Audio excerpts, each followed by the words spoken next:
and begin. I pledge allegiance to the flag of the United States of America and to the republic for which it stands, one nation, under God, indivisible, with liberty and justice for all. And if we could please have a few moments of silence for the passing of Joan Mackey.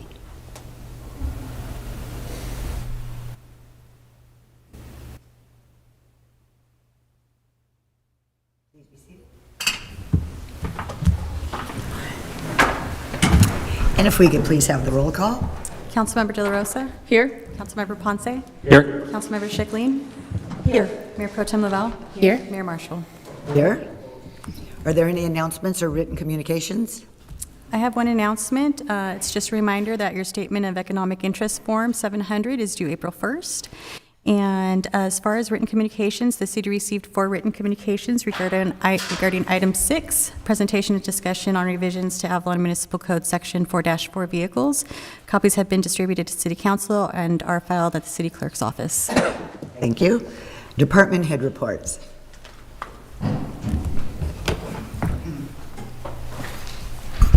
Good afternoon, Mayor, City Council members, and City staff. Jackie Cordero, Public Works Director. As I mentioned before, we're trying to get as much as we possibly can before the summer season. We're actually really getting a lot done. I'm so proud of the crew. They started demo on the Green Pier restroom.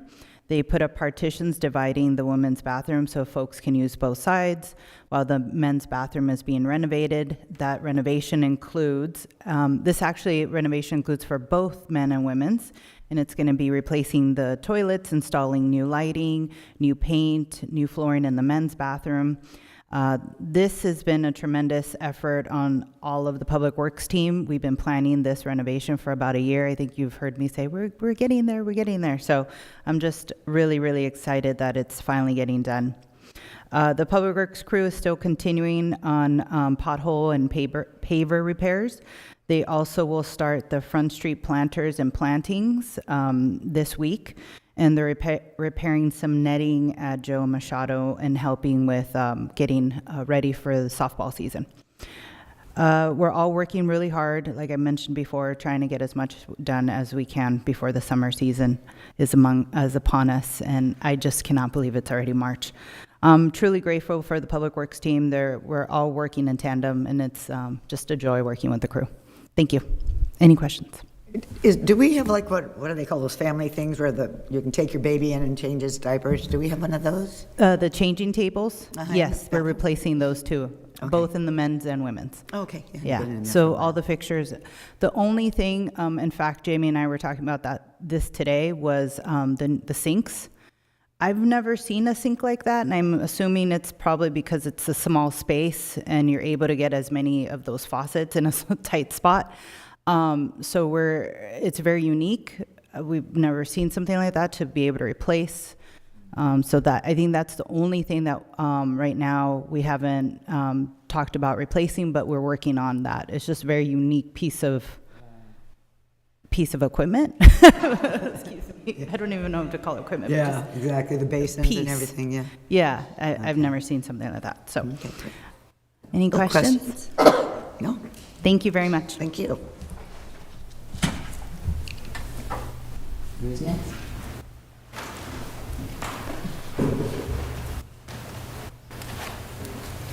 Good evening, Council. Mayor Matt Baker, Finance Director. Finance right now is focused on the budget. So coming up in April, the second meeting, we might have our first budget discussion. Definitely in May and June, we will be going over all things budget. I don't have any revenue updates for January. I kind of looked at the numbers, but we're still inputting some of those last minute checks. So I'll have an update at the next meeting. But if you do go to the finance page in the report section, it should be up to date. So that was one of the efforts last week with my team, is getting all the new forms on that site. So if you're looking for a report and you can't find it on the finance page, let me know and we'll make sure it's there. So unless there's questions. Okay, we're good. Thank you.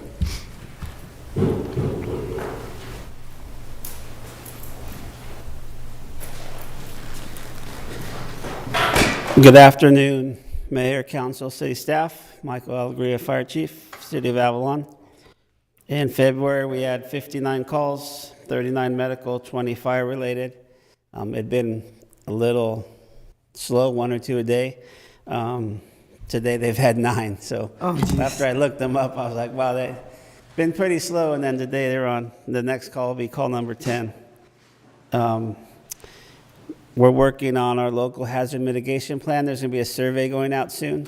And then our consultant's going to be coming over and hopefully sitting at a couple of things on Front Street when we have events, and we'll be reaching out to the community. Tentatively, right now, I have a CAL FIRE representative coming to the island April 24th and 25th. More than likely, he'll meet with us on Friday the 25th to answer any questions. And as far as the fire hazard severity maps, those are coming out later this month, and then we have a whole process to adopt them. Questions, comments? Okay, thank you, Chief. And then St. Baldrick's, March 15th, Saturday. So do we have to shave the whole thing, or can we just shave parts? You can do whatever you want. There's no I saw a rule. really cute hairstyle today. It was shaved here and in the back. And then her hair could be down or up, and, okay. You can do whatever you want. Okay. I want to shave your head. You got it. Okay, thank you. Harbor Department?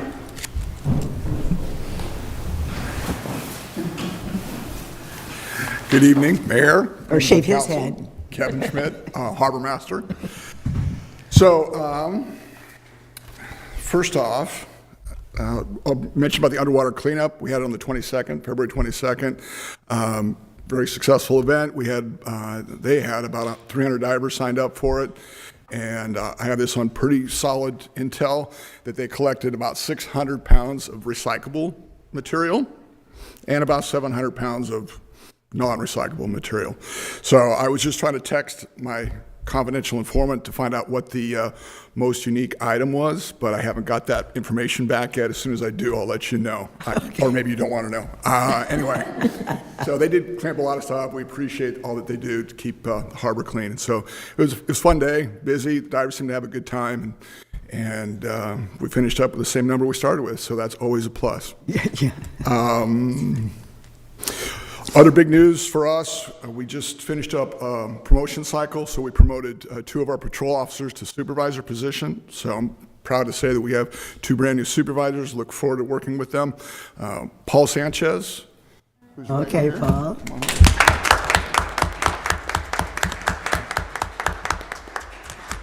He's not shy.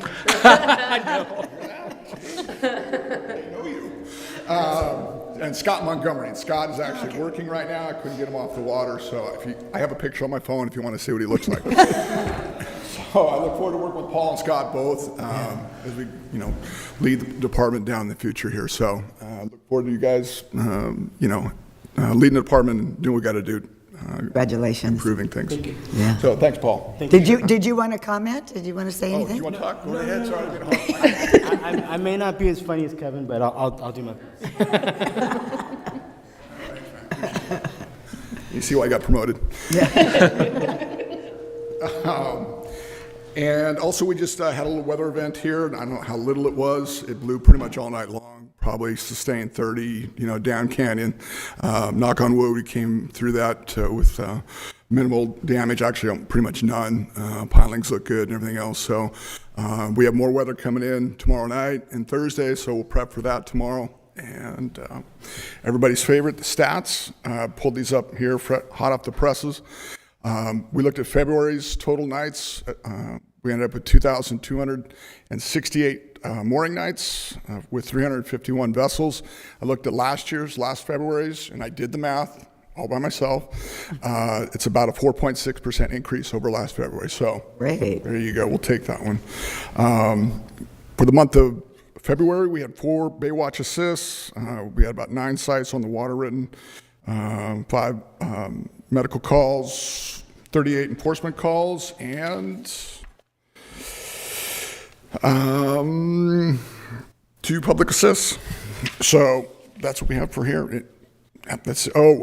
Security calls, sorry, most important one. So we did 332 security patrols, both land and sea. So that's what I have for tonight. If you have any questions. No, There was a yellow boat incident, right? Was there a yellow boat that had an incident? The yellow boat. I A didn't- yellow boat? There was a little problem? Is it- There's a yellow boat out there, yeah, that we've dealt with on Yeah. numerous occasions, so we're... But it's we're- still there? Yes, yeah, we're working on I know. dealing with that one. Difficult. Oh, I was just going to say thank you for promoting to graduates of Avalon High School, particularly class of 99. Way to represent. So, yeah, that's awesome to hear. Thank you, guys. My pleasure. Thank you.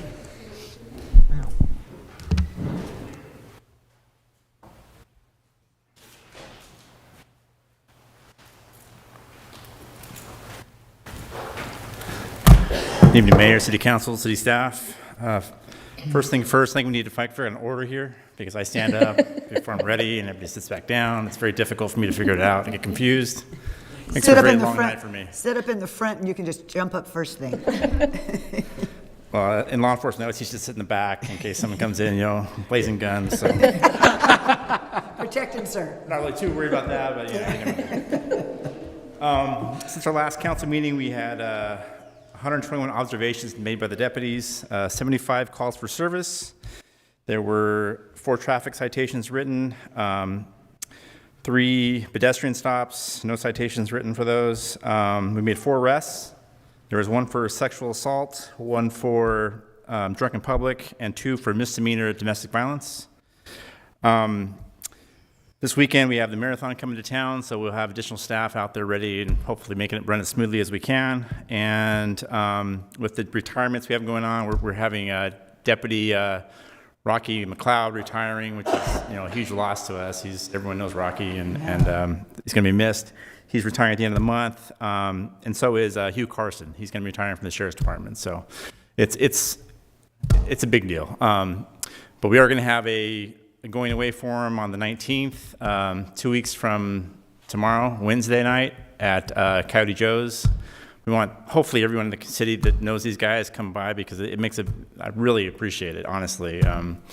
These guys, Rocky, for instance, he's been around for 35 years on the department, 5 years in Avalon, and Hugh Carson, he's 20 years here. So it's significant, and it's very appreciated. We have a new deputy who's starting tomorrow. His name is Brian Sissel. He's a deputy who's been on for about 25 years, lots of knowledge, great guy, and looking forward to working with him. Any questions? Yeah, and you moved Irma down the coast. Yeah, We're bummed. That should not have happened, I'm telling you. Well, We really missed her. So who's going to take her she shift? basically forced me to do it. So it I was know. either she promotes and moves on somewhere across the way, or I get to keep her over on the other side of the island. So So who's going to force take? my hand. Who's taking her shift? let's see. On days, it's going to be Mike Evans. He's been around for a little while, but he went out on injury for the last 6 months. He's been back now for about 3 weeks. And the other side of the week is Jeff Montero. Oh, and I'd like to say thank you, City, for the tow yard. It's a tremendous difference. It makes a huge difference for us. We towed 3 motorcycles today. Not that we want to do that, but it definitely helps to, encourage registering your bikes and wearing your helmets and that kind of thing. It's a big difference for us. Good.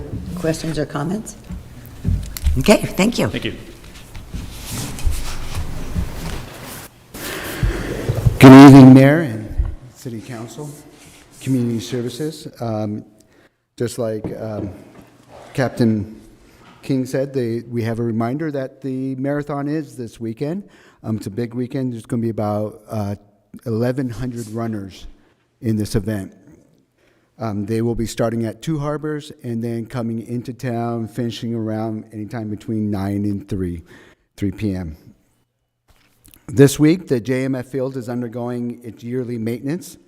Hellas is performing significant renovations, including replacing the high slide areas, pitching mound, and batter boxes, which have deteriorated over the past 8 years. And additionally, the infield is being replenished as well. The project is expected to be finished by Friday, ensuring the field is ready for the high school softball game this Friday as well. We're pleased to announce the completion of the basketball court, futsal court, and portions of the skate area. Lighting installation will commence next week.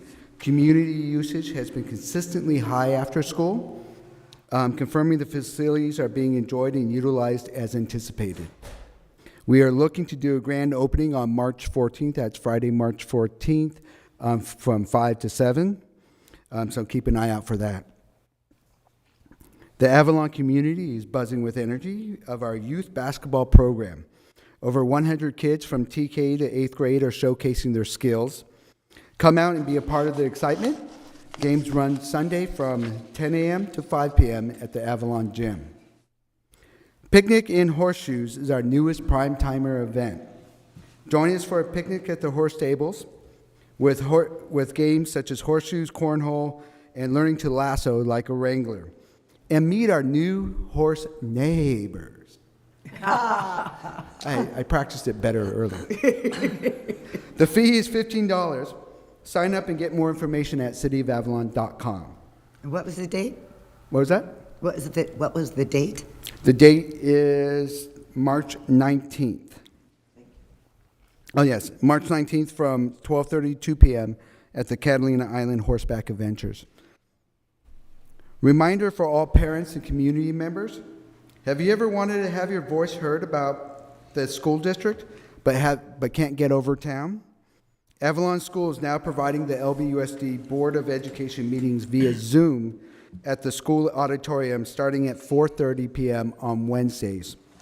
The next meeting is tomorrow, and you can get a full schedule for the remainder of the year by contacting Catalina at the Avalon Schools. Any questions? I just wanted to say thank you to Emma and to her staff at the school. I attended a couple of meetings last year on the mainland with the hope of being able to have representation for those who could not make the trip over, stay the night, and come back the next day. And they were able to get that set up this year. I really appreciate it. We had even offered city council chambers for them to use originally, and they were able to get it done with the new updates at the auditorium. So please, the next meetings are both, as Dave mentioned, tomorrow and then the 19th. It's a lot of information. It's information about what they're including in your students' classrooms. It's information about funding and what they're calling currently right sizing, which is basically the downsizing of the budget to schools. So I think it's something that a lot of parents would have interest in learning more about and just getting to know who their board member is and who the representatives are that are from Long Beach Unified. So I'm super thankful for them to do that. I'm hoping to get to attend the second meeting this month up there. So thank you for reminding people. Yeah, and also, I just would like to give a shout out to Emma Peguero, the principal up there, because she's doing a great job, I think, of keeping the community informed, especially as a parent now of a child who's going to that school, and the constant contact. And just like today, they were teaching us what the courses and why they're teaching Common Core and all that. So I encourage all parents to participate in all that, because she's putting a lot of information out there that will be helpful for you as a parent, and so you can be in contact, and it is a more open communication. It's a huge difference from what we saw from last year to this year, and you can see the improvement up there. So I just want to be able to give her a shout out for the public. So. Questions or comments? On a different topic, I wanted to go back to the multi-use rec field. Yes. You're putting the lighting in. How late will those lights stay on? We figure about 9 p.m. We think anything after that might be intrusive to the casitas there. So we have the ability. They're solar paneled, so they cost nothing to run. And but we can put them on timers, and so we plan on putting them about 9 p.m. And then just a question, Dave, because I know it was a question that got asked online, and we talked about it a little bit, but the Joe Machado field lights, I'm wondering if we can do some kind of analysis as we're working towards the budget to see what the cost would be if we were able to keep those on later or for certain nights available, to either waive partial fees or full fees for the use of lights and what that would look like. If you can bring that info when we discuss in the budget sessions, that would be much appreciated. That's where I was going, Yeah. because we're doing the fee schedule later, Right. so I was like, okay, I'll bring it up then. Yeah. So Yeah. Okay. Yeah. We're on the same page. Yeah, we are. Yeah. Yeah, we are. All right, thank you. Thank you. Thank you.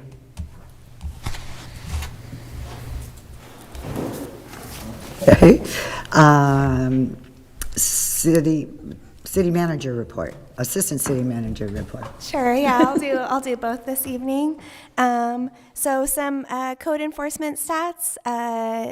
For the month of February, they issued 143 citations. They were able to get 2 full-size vehicles and 3 golf carts off the island through SA Recycling and the help of Public Works. Wrote 15 red tags and 15 case reports for building code, illegal dumping, graffiti, and animal calls for service. They responded to 17 emergency response calls for service and followed up with 5 public nuisance requests from our community. Right now, I believe we've roughly done about 6 tows of motorbikes or e-bikes or off-road vehicles up to our new tow yard. So that's great. And we had a great meeting with the Sheriff's Office and Public Works and Code Enforcement, just going over our process.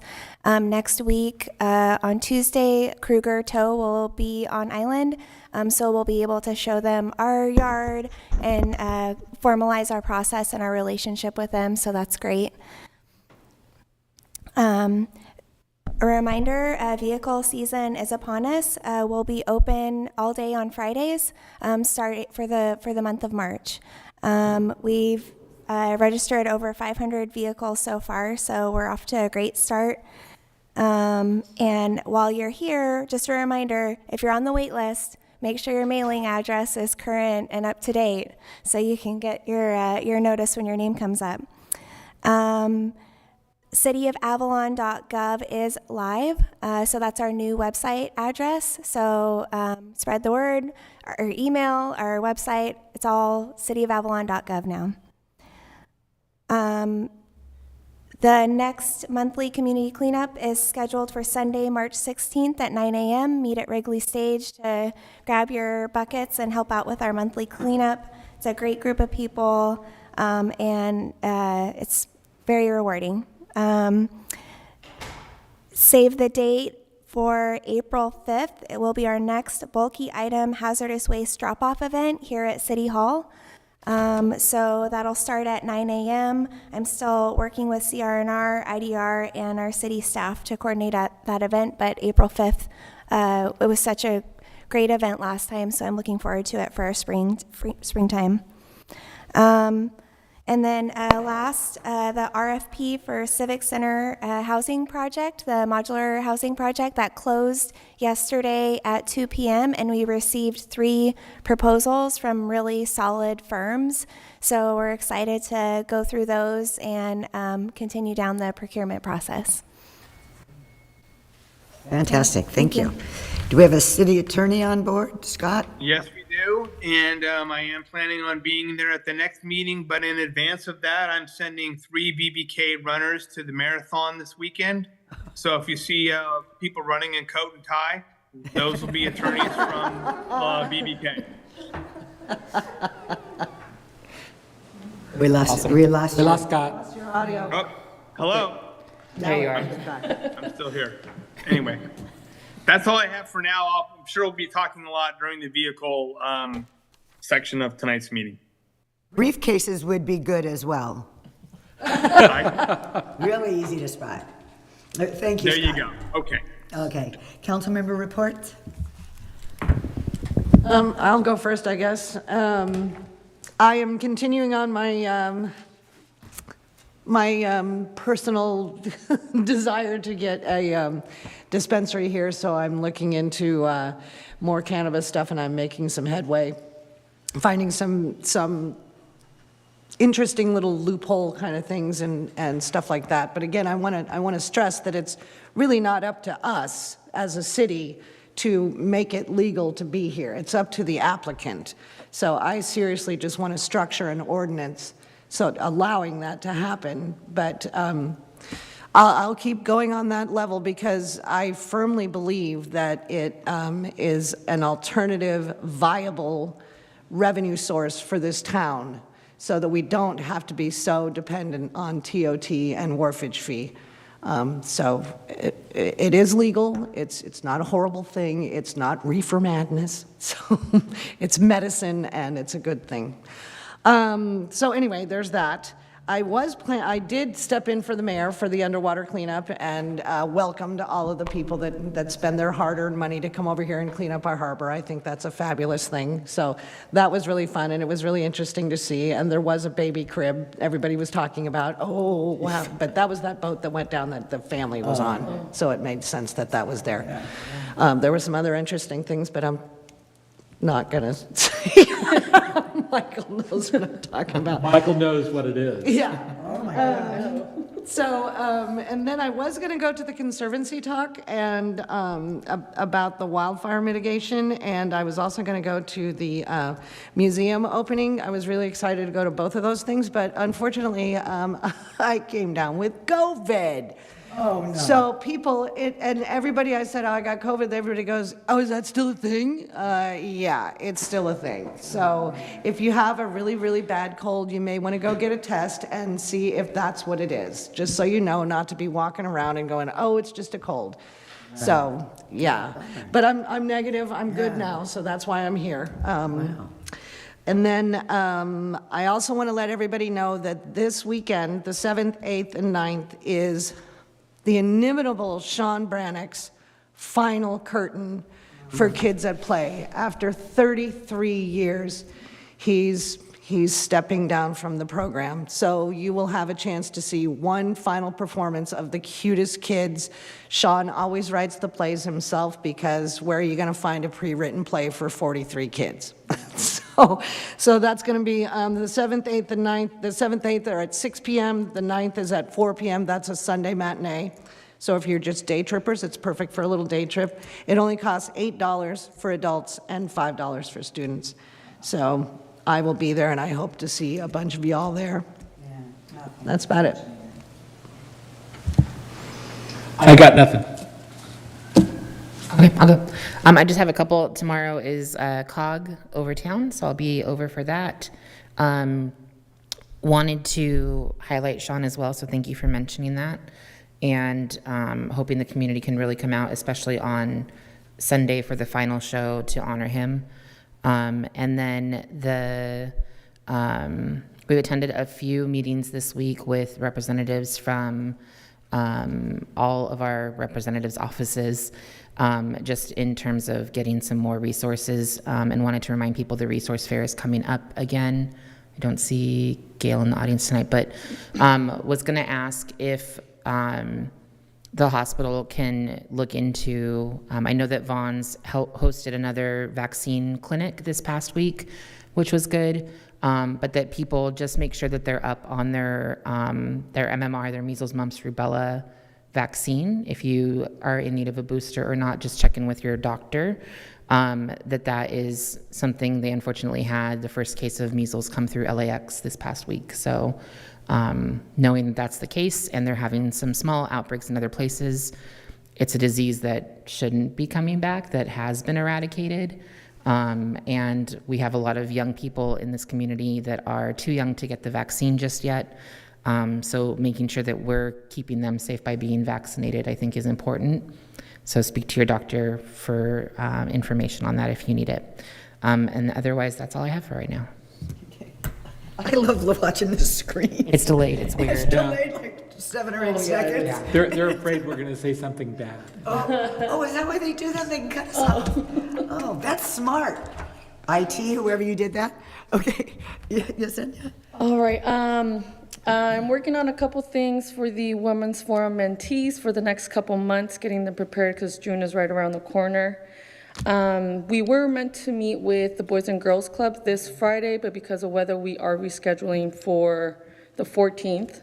Again, like Lisa mentioned, we're in constant contact with all our representatives to work on providing resources, and we actually did add a couple more for the upcoming resource fair, so we're excited about that, and that's going to be in April. I had the opportunity to nominate 2 women for Women of the Year with our Senator Lina Gonzalez's office.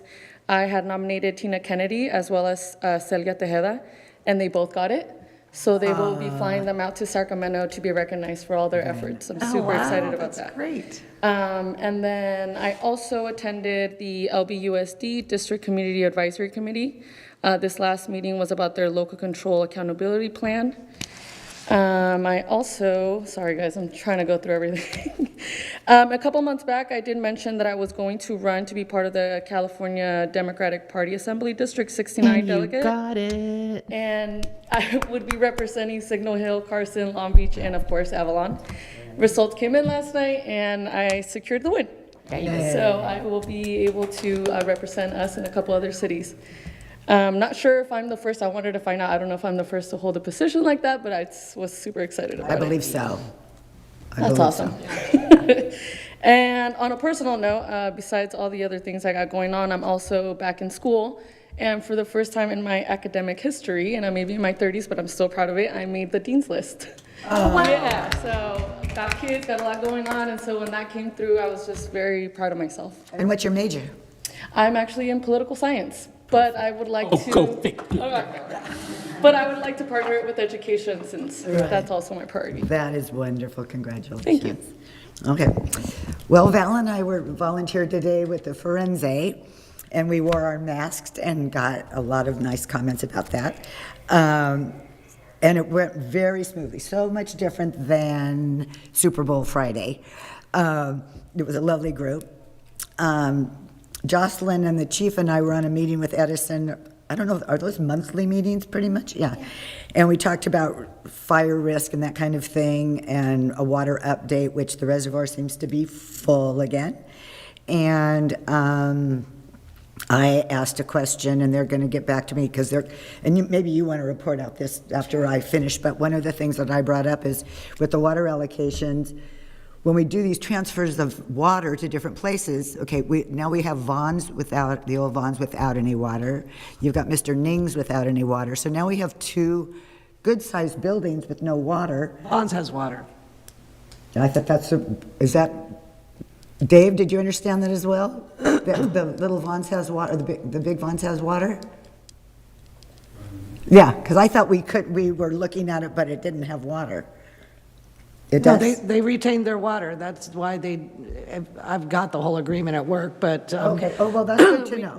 They took water from the golf gardens, redid their irrigation system, and they saved a significant amount of water by doing that, so they donated that to the Big Vaughn's, and then there was some other properties that we shifted it over, and they did that on purpose because Vaughn's wanted to retain their water, knowing that they own the building, Right. and it wouldn't be worth anything if they didn't have any water. That's right. So they have water. Well, thank you for saying it, You're because welcome. we'd always heard that they didn't have any water. But anyway, so we did talk about that whole water allocation thing, and robbing Peter to pay Paul sometimes, I don't know. That's your business, but it's seems kind of wacky. But anyway, but we can talk about that another day. And I have SCAG on Thursday, and fortunately, I'm able to do it from here. I'm so curious how they have that set up for you, by the way, because I was under the impression you can't anymore. Yeah. As So- long as I can, I'm doing it. Yeah. And I'm not the only I'm one. not gonna, yeah. Yeah, okay, so thank you. Okay, so that's all. Oral communication, this is an opportunity for... Madam Mayor, I forgot one thing. Can I just sorry. say one thing? No, it's my fault. I should have said it during my report out. I would like to make a future agenda item request for council to prepare an ordinance amending the zoning code requiring discretionary approval for the exterior alteration of commercial properties and/or prohibiting the destruction of historical facades, including tiling and/or public art. Oh, okay. Sure, sounds good. Okay. Okay, this is an opportunity for members of the community to speak on items that are not on the agenda. You will be limited to 2 minutes and no action will be taken. So we got it. And the 2-minute clock is on. I see it. It's right here. Is it okay? Go ahead. Okay. Paul Birchall, Avalon Library.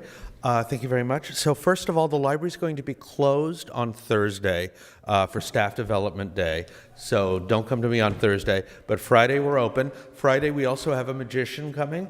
We have School of Astonishment, the notorious John Abrams, who apparently does an amazing show. I'm very excited to bring him to the island. Then on the 12th, we're going to try a family movie night.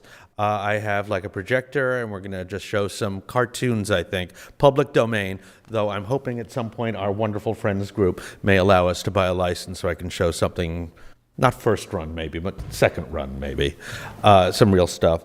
Also, on the 21st, Friday the 21st, we're going to have a visit from Barnsdale Art, whom I love, and they create such beautiful things. It's going to be an art day, do some sort of spring craft. It's just going to be perfect for the entire family. They're a great group. They're based in Hollywood at Barnsdale Park, which is that museum high on Vermont in the hills, and they're coming on over. That's going to be an amazing date. Smarty Pants Storytime continues every every Saturday at 11. I have a toddler event, toddler playtime, and a baby story time. That's Friday at 11. Arts and crafts every Tuesday and Friday.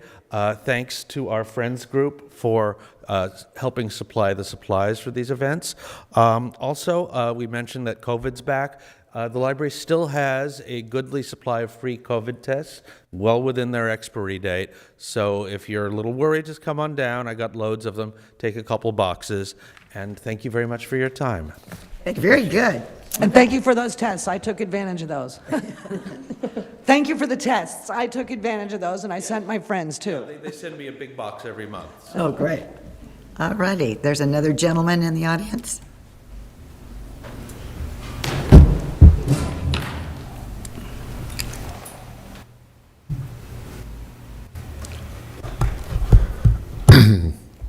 Thank you, Mayor, City Council members.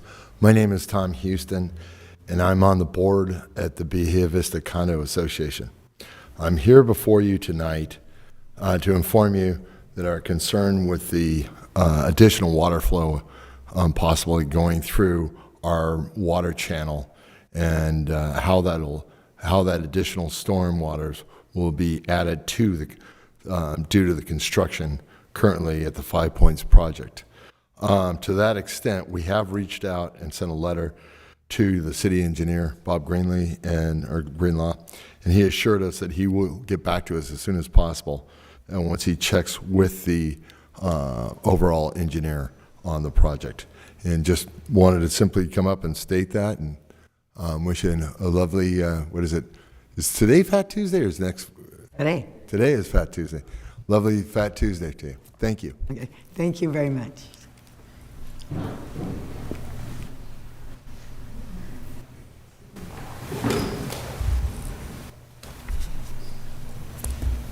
Good evening, Grant Amthor, 226 Whitley.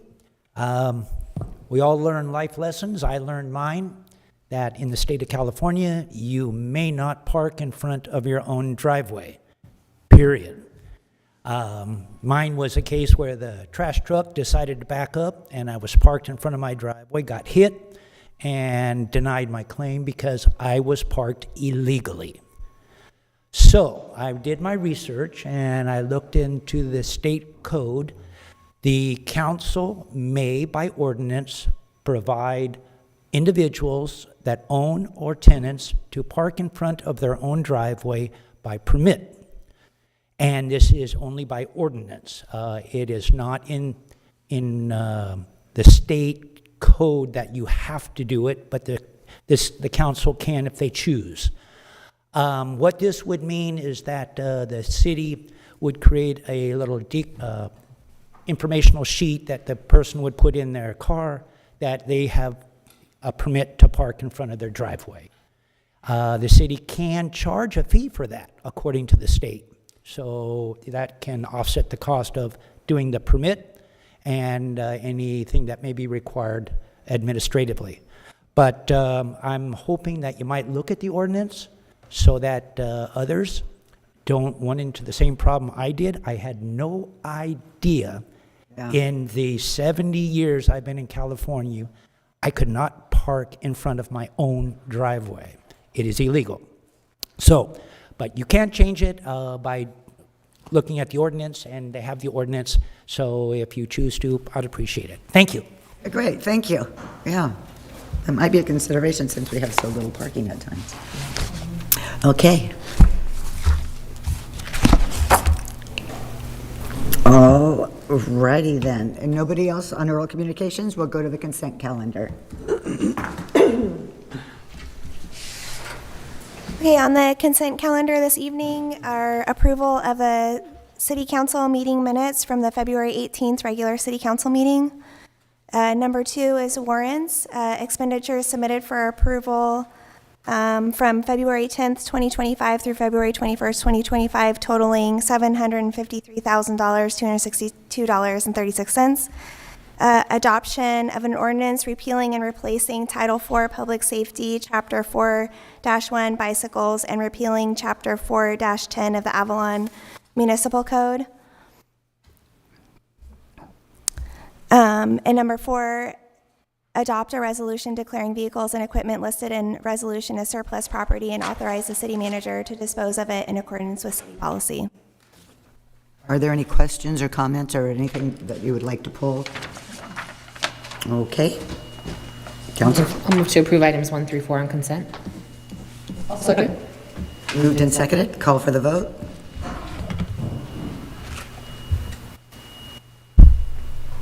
All ayes.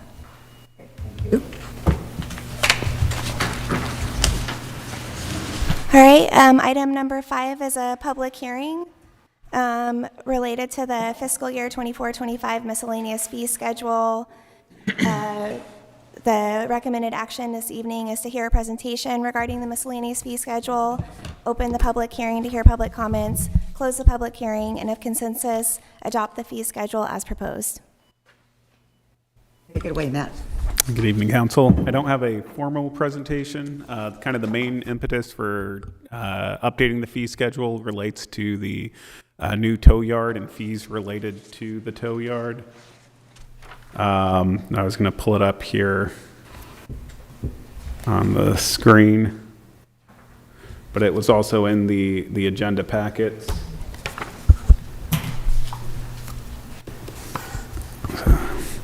So the fees relate to day towing, night towing, weekend and after-hour towing, bicycle transport, daily storage, after-hours release, vehicle release, and bicycle release. And so I have them pulled up, and I'll zoom in here to make it.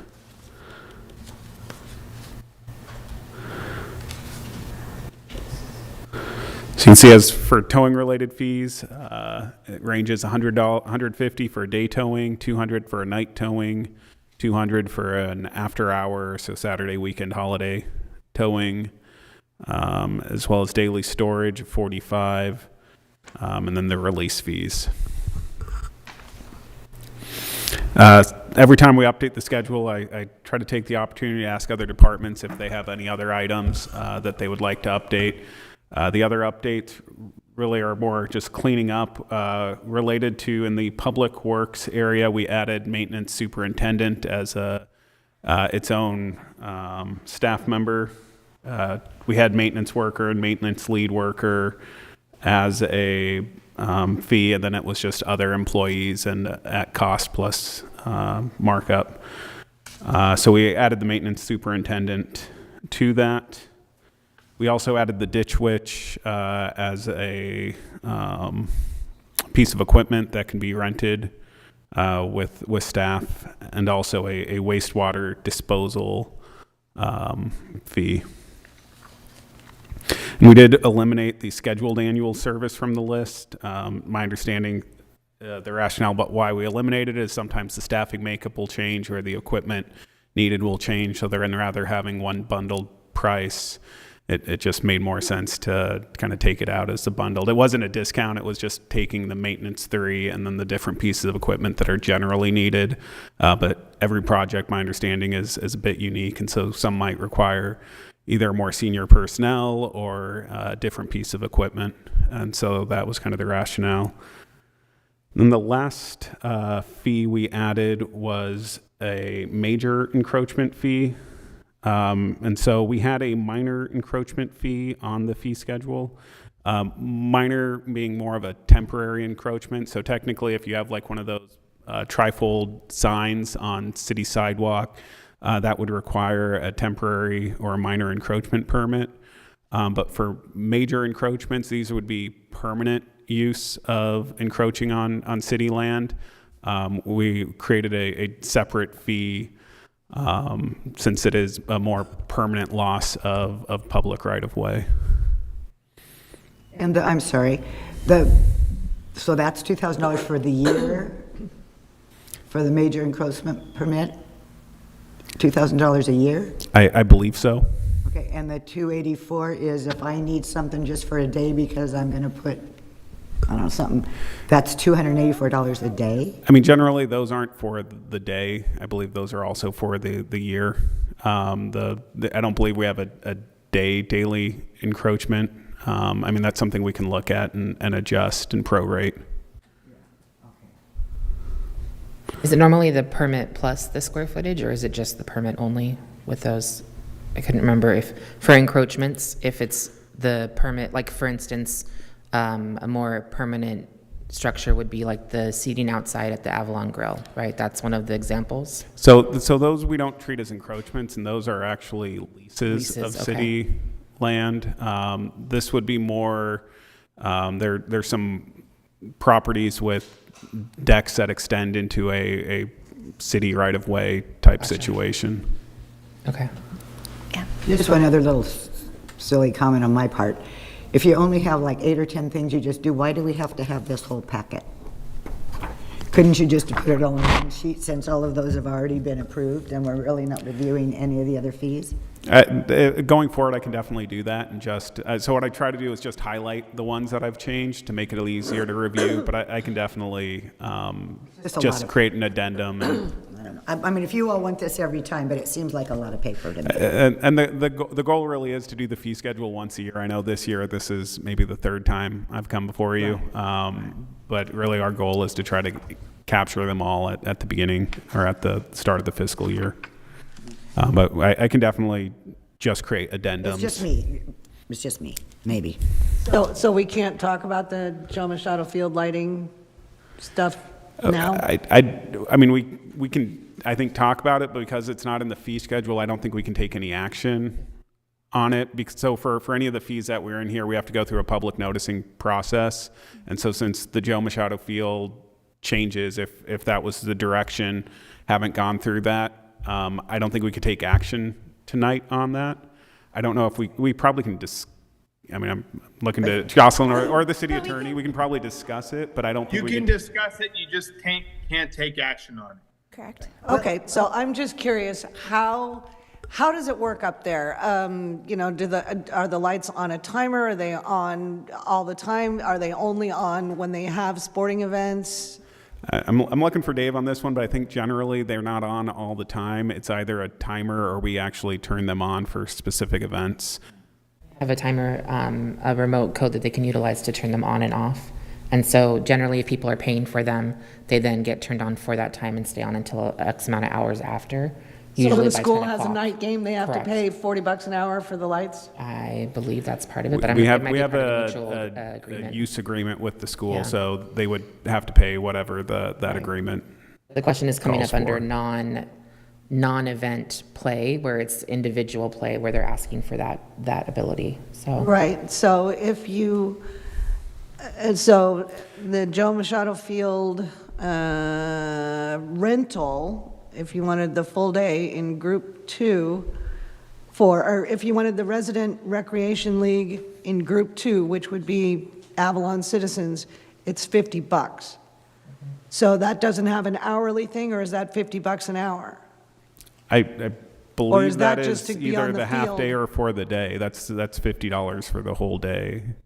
Okay, and so that would be, so then if they went into the night, it would be $40 an hour for the lighting on top of that. I'm just trying to understand how it all works. That would be my expectation, yes. yeah. Okay. Well, I think that's where I think with a budget discussion for it would be that they would be able to bring back the number of nights it's not being used by a school or the city times the number of hours of electricity and that cost versus what it would cost to actually waive that. So And I think it's really going to be just more of a discussion of direction from council. I can tell you the utilities at JMF for the year are I want to say over $20,000 a year. So it's not like we're going to recoup the full cost of the lighting up there. I think the intent when they had the lighting charge was just to partially offset, since it is a fairly significant expense to light up there. But if the direction is from council, we want that space available for the public to be able to use at night. You know, I don't. Obviously, I want council to appreciate the cost that's involved, but there is a public benefit to that as well that can be weighed, and the revenue we do bring in doesn't really offset the cost. It's more of just putting some skin in the game, if you will. But if the goal is to get the public out there and using it, that's not really there is a finance component to it, but it's also just kind of a public component as well. I think it'd be good to look into, though, just because there are several families that like to go up there and play soccer and stuff like that. And I like to encourage any kind of outdoor activities, get away from your phones, your tablets, your TVs, all that kind of stuff. So if we could make it accessible for local families to do that, I would absolutely love it. Okay. Thank you. Good comment. Okay, are there comments by council? If not, I'd like to open the public hearing. Does anybody from the public want to speak on this matter? Do you have any? Oh, nobody can call in anymore, right? Right. Okay. All right, if no comments, close the public hearing. Council, what is your pleasure? Is there consensus? I'll move to adopt the fee schedule as proposed. I'll second. Moved and seconded, call for the vote. All ayes.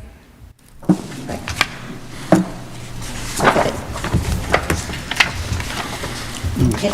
All right. Item 6. Item number 6, tonight I have a presentation on the vehicle ordinance.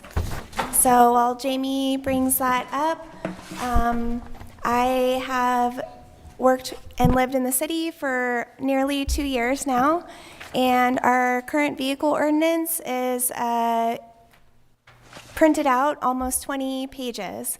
And over the decades, from 60s, 70s on now, we've added things along the way, and so now it's extremely convoluted and unclear whether you just moved to the island or you're our vehicle hearing officer or vehicle clerk.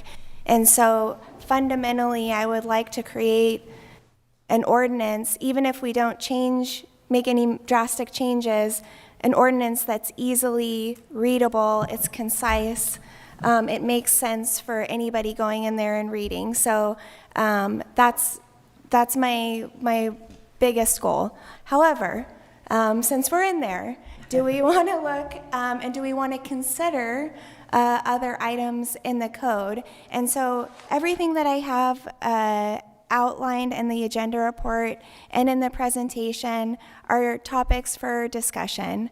They're not necessarily recommendations, but these are items that have been brought to my attention through my meetings with the community members, either one-on-one or in public meetings, via email, on the street, etc., and just my own personal observations, our other city staff observations. So tonight is, I just want to hear public comment. I want to hear from you all, and then at a later date, bring a draft ordinance once we work, obviously with BBK and our city attorney's office, and creating something that makes sense for everybody. So, well, to me, if you didn't have the attorneys writing it, it would be much more clear to understand. Sorry, Scott. That's you go, girl. Offense taken. That's fine, though. all right, Jamie, can you move to the next slide, please? Okay, so we are so special. There's a California Vehicle Code that's applicable to to Avalon. And it uniquely gives us the ability, thank you so much.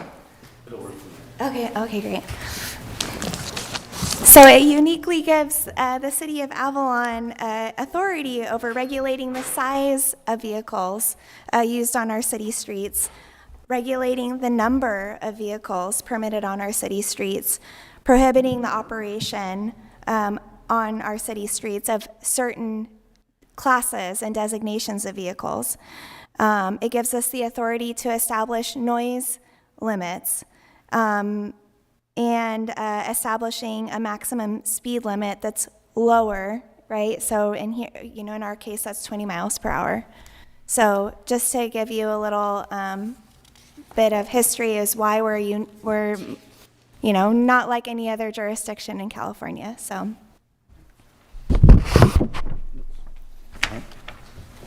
Some background as far as the 2000s are concerned.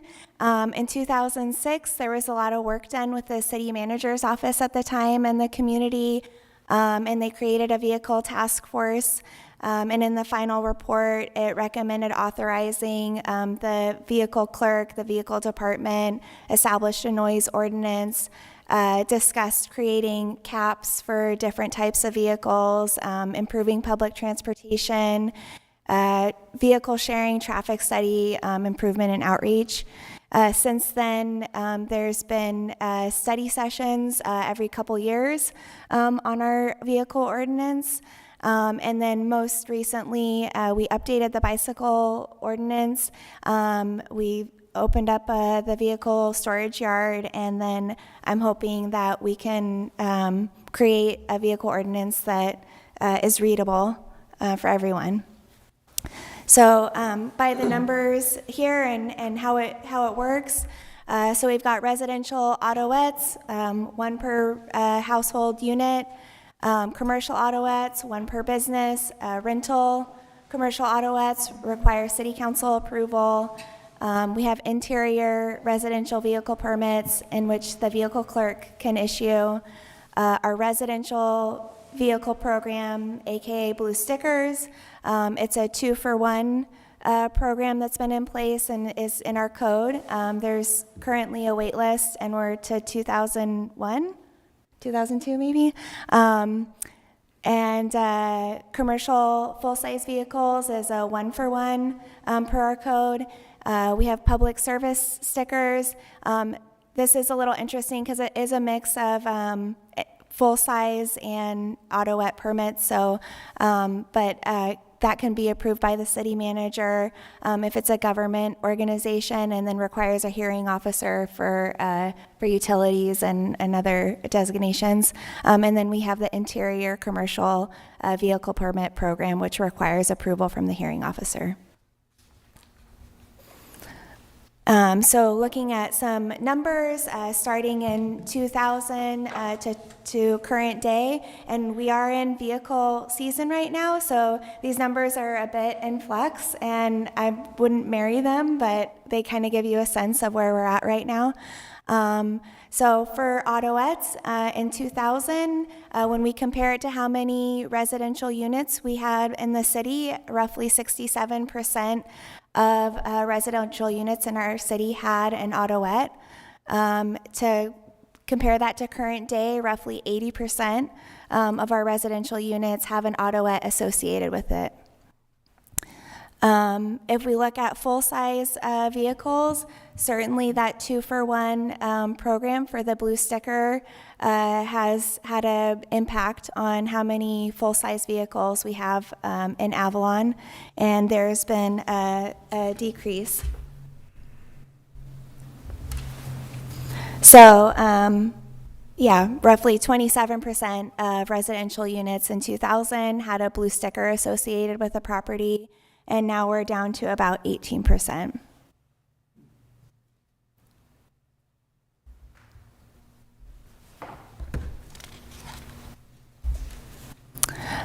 So here's a consideration, a big one. Do we look at setting vehicle caps and vehicle limits?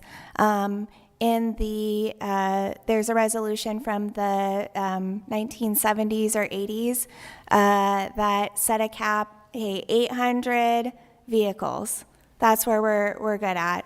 And since then, there's never, I haven't been able to find anyway in our city records another mention of a cap. We just have those 2-for-1 programs, we have wait lists and things like that. So a cap would be super helpful for city staff, right? We have this and in a sense, we have that for commercial vehicles right now because it's a 1-for-1 program. So this is an item for discussion. Our population's roughly 3,500.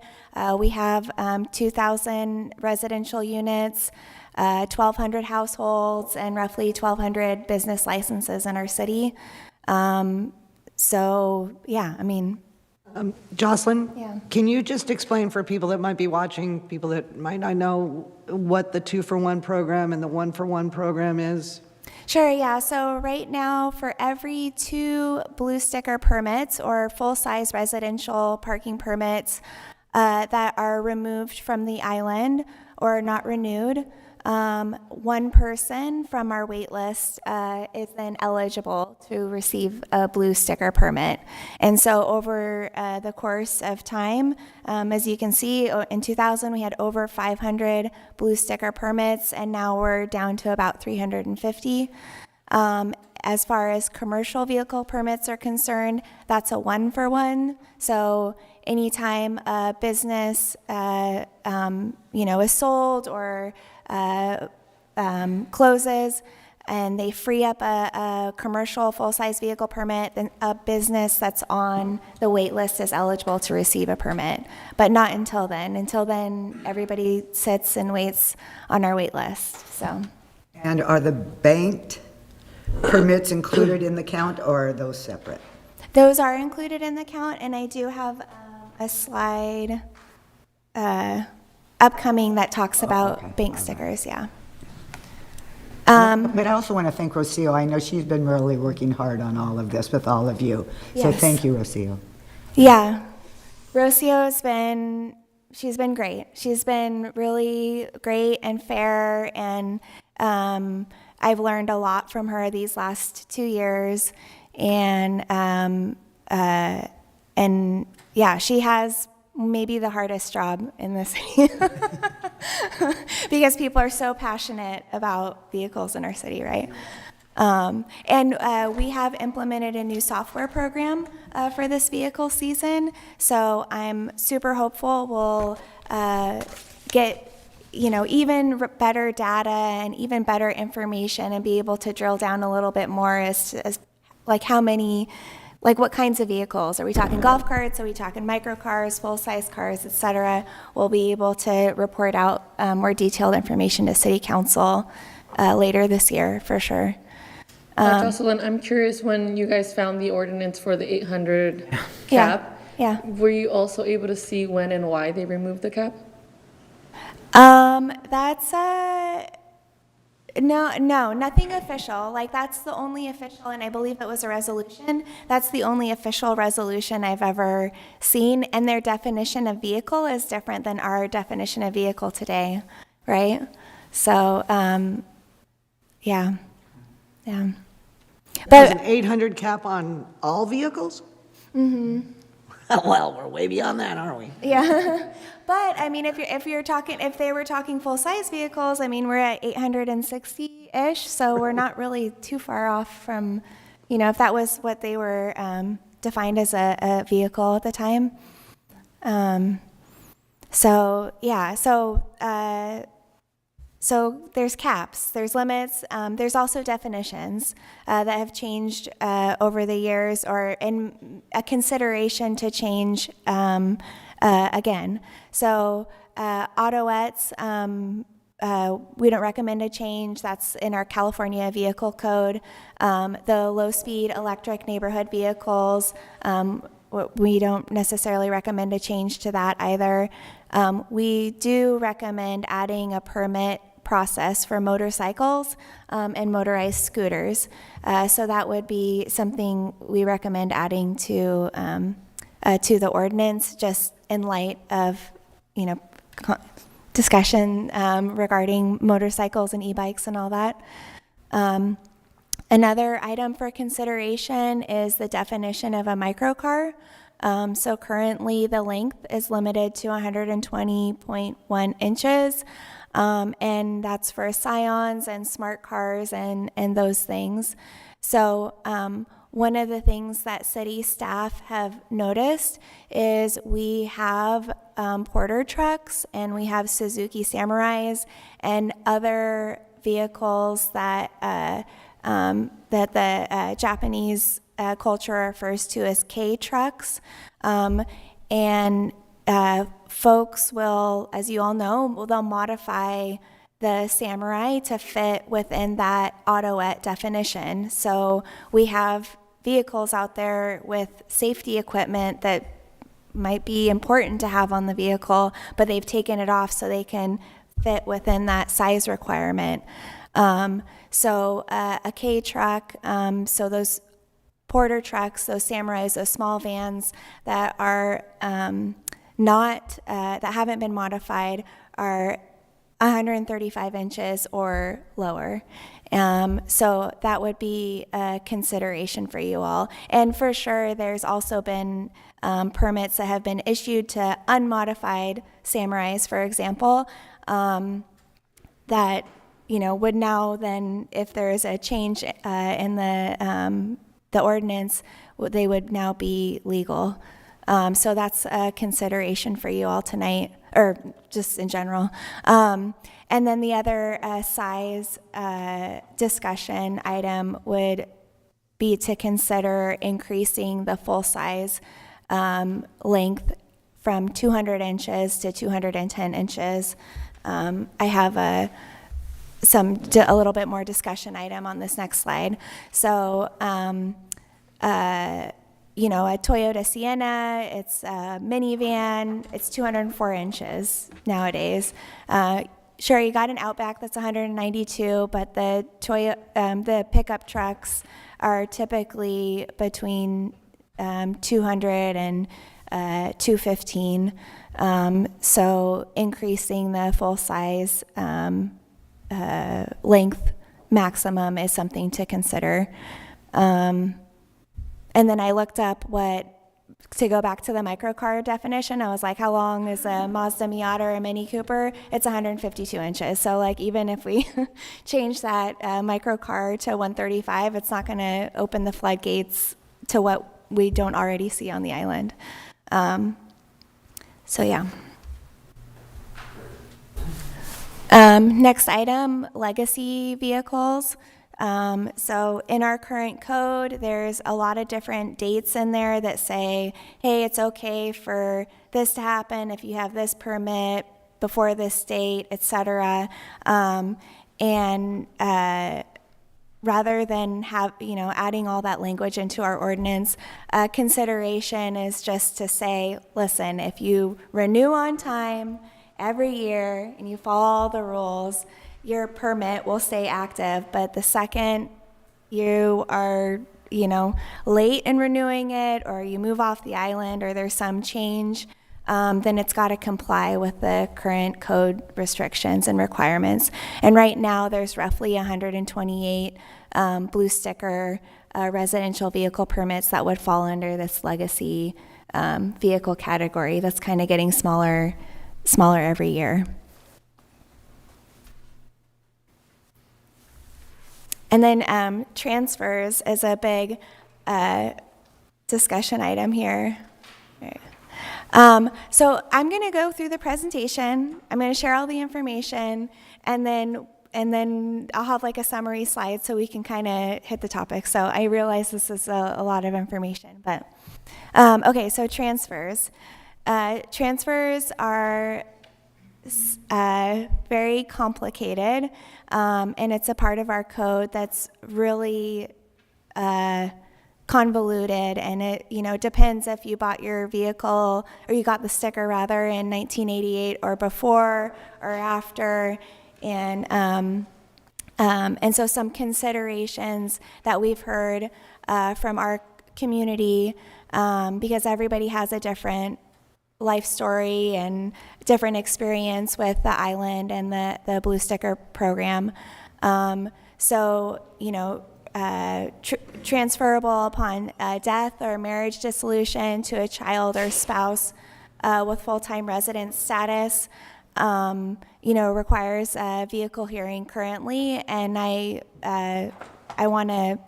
think anything, and Rosie and I have talked about this procedurally, but it'd be great to have it in our ordinance as just clarifying when things require a vehicle hearing.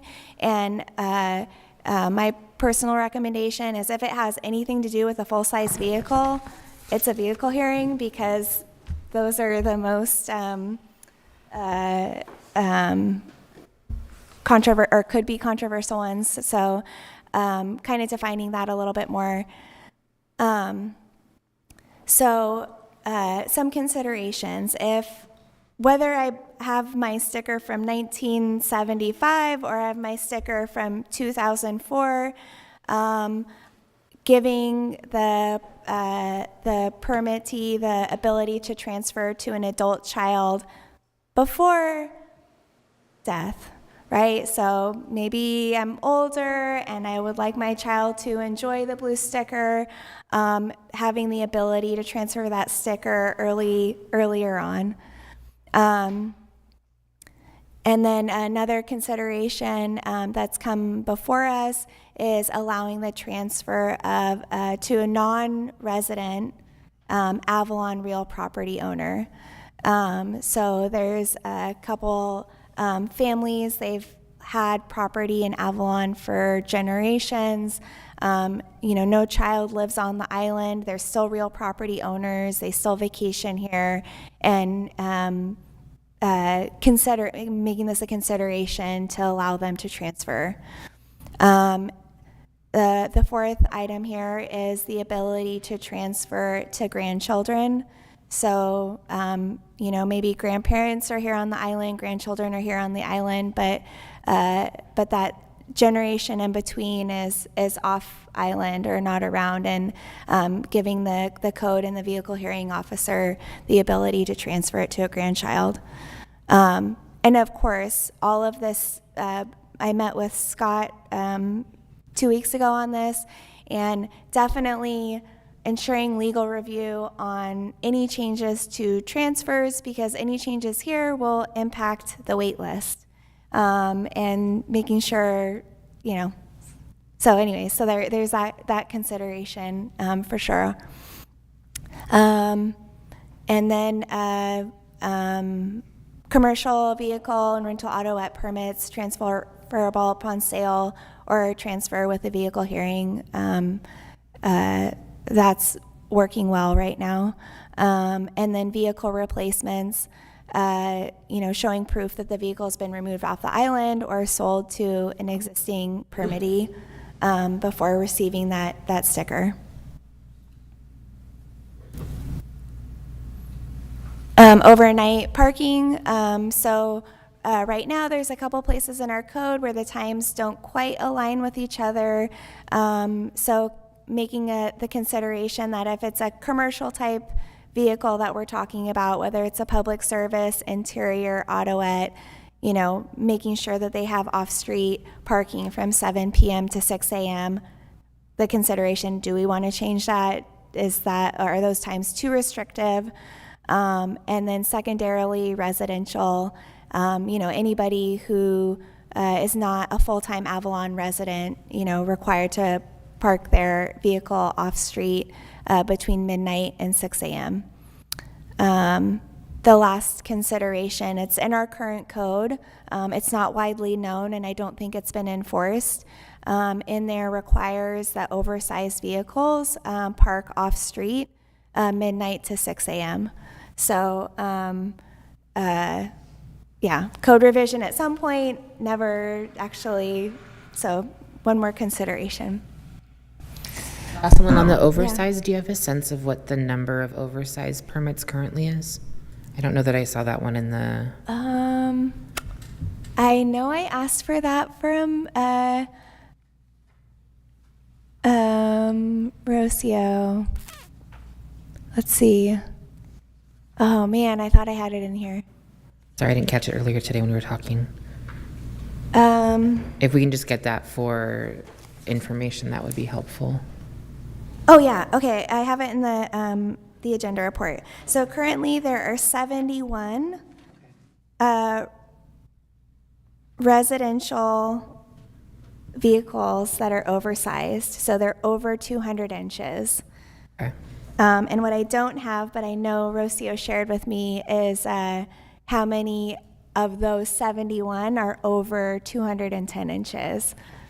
I think it's 30 or something. I don't know. I'll double check that number for you, though. And Yeah. those were ones that have been done before, and people just continue to, I have oversized now, so I can have oversized again, but not, before we weren't really paying close attention to oversized meaning oversized. Yeah. I think Rocio's on top of that now. Yeah. But there was a point that, yeah, okay.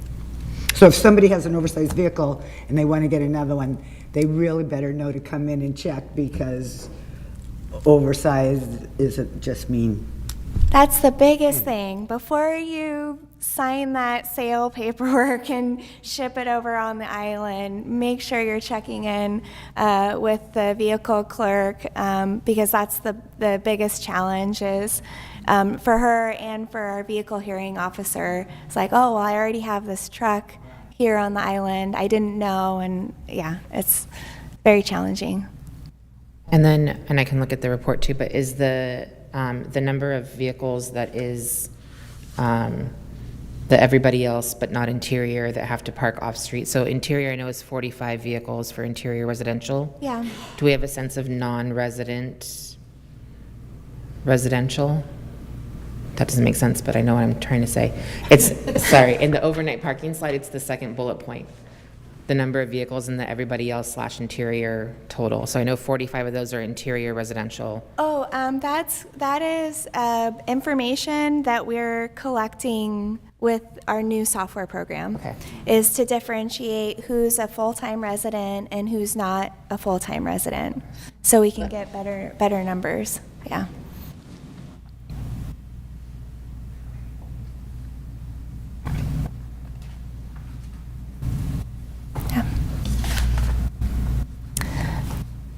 Okay, wait list considerations. So our code doesn't really define wait lists, or however, there's a resolution from 2004, I think, that talks about wait lists, but it would be nice to codify how wait lists work so everybody's clear, everybody's on the same page. So right now, you guys mentioned banking vehicle permits earlier. So there's roughly 41 that place their blue stickers on their autoette as a way to kind of bank and maintain that blue sticker in their household. In addition, there's another 34 that pay the fee every year. And they never pick up their sticker because there's not a vehicle associated or that goes with it. So like clockwork, they'll come in, they'll pay their $50, and then it just sits there. So those are 34, for example, vehicles that are, I showed in a prior slide, but really aren't on the roadway. They're just a sticker that we keep every year. But yeah, kind of codifying what the wait time is. Like if we send out the certified mail, you have 60 days to respond, and then you've got 12 months to comply with the ordinance and the vehicle and all that stuff. And then consideration is so the harbor department has a wait list, right? And they require you to check in every year and say, yeah, I'm still interested. Here's my $5 or whatever it is. Might be another consideration. Maybe a fee or maybe no fee, but just an annual check-in, because I've seen Rocio these last couple years send out so many, and it's not just blue stickers, it's also commercial, but send out so many certified mailers to people we know aren't around on the island anymore that just come back. And it's such a, it's not efficient. It's not efficient for Rocio's time, and it's not efficient for all the other people that are on the wait list. But when So- those certified letters come back, you cross them off the list. Correct. Yeah. Yeah, and we Jocelyn? keep those certified letters for sure, just in case anyone comes back. Yeah. Okay. Jocelyn? Yes.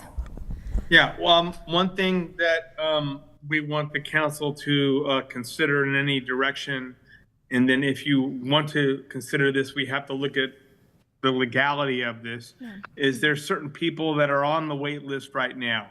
And some of these rules, for instance, to transfer to a grandchild, would allow someone who's not on the wait list right now to jump ahead of someone who's on the wait list. Yeah. Because there's not a category for grandchildren, for instance. And so one of the considerations when you're looking at and providing directions is, do you want to create any rule modification that would allow people who currently are not on the wait list to somehow move ahead of people that are on the wait list? And if that's the council's direction, then legal needs to look at that to see if that's permissible, because you've had people that have been on the wait list for years and they may say, hey, I've got a vested right and you're letting people jump ahead of me, and that's not fair. So Okay. just some considerations, but that's the kind of legal work that we need to do if the council is so inclined to allow certain blue stickers to be transferred. Okay, well, then I would say look into that. Okay. So good evening, Mayor and council members. When I started the whole vehicle clerk position, I did look into the waiting list and asked, why do we have such a long waiting list? So I went ahead and did some research and did the whole cap on the 800. So yes, we are over the 800. However, it doesn't specify if it just includes the city of vehicles that are within City of Avalon, or if it also includes interior. So the numbers may be different if that's the case. In regards to the waiting list for the residential vehicle permits, so again, I did research and said, why are we waiting for people to come in and give up their stickers? Why cannot we issue more? So one of the requirements that I made was, if you are the blue sticker holder, you have to come in. So the first year that I did that, 45 of them were not able to be renewed. We had grandkids who were here. Oh, this is my grandpa's. Where's your grandpa? He passed away. Sorry, you don't qualify. So I was able to issue more and more. I always send certified letters, signature required. So what I do on my end is when I send the letters, which would be one specific date, and within the 6 weeks, I have my own calendar. If I don't receive a response from a particular individual, then I move on. I went from 95, 94, and now I'm at the top at 2002. And now I'm at numbers where I notice that individuals actually reside in Avalon. So I mentioned this to Jocelyn and said, we need to let people know to come in and modify their PO boxes so that we can send those letters. But I have been working as much as I can with all the waiting list. It's the residential vehicle permits, also known as the blue stickers, the commercials, interior, not too many, but yeah, I encourage everybody, double check your mailing address. I'm sending those letters. We may have a cap. It's upon you, but yes, and I also, what I do is all the letters that I receive, the very first time I did send those letters, there's 25 individuals within each page. I send 2 pages. The first time I received, I think, 35, 40 letters back. So many individuals have passed. So I encourage, double check the list. And I do keep those letters in case any individual states, I never received a letter. I have a record, don't worry. Unclaimed, mail doesn't exist, whatever it is. So I've been working very hard with the post office as well. If they don't stamp anything, I go back, stamp this. I sent this, I need proof of everything. So any questions, please feel free to let me know. That's awesome.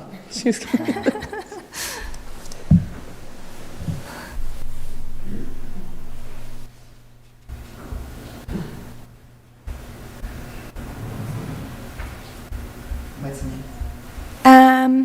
Jamie, I have a couple, yeah, thank you.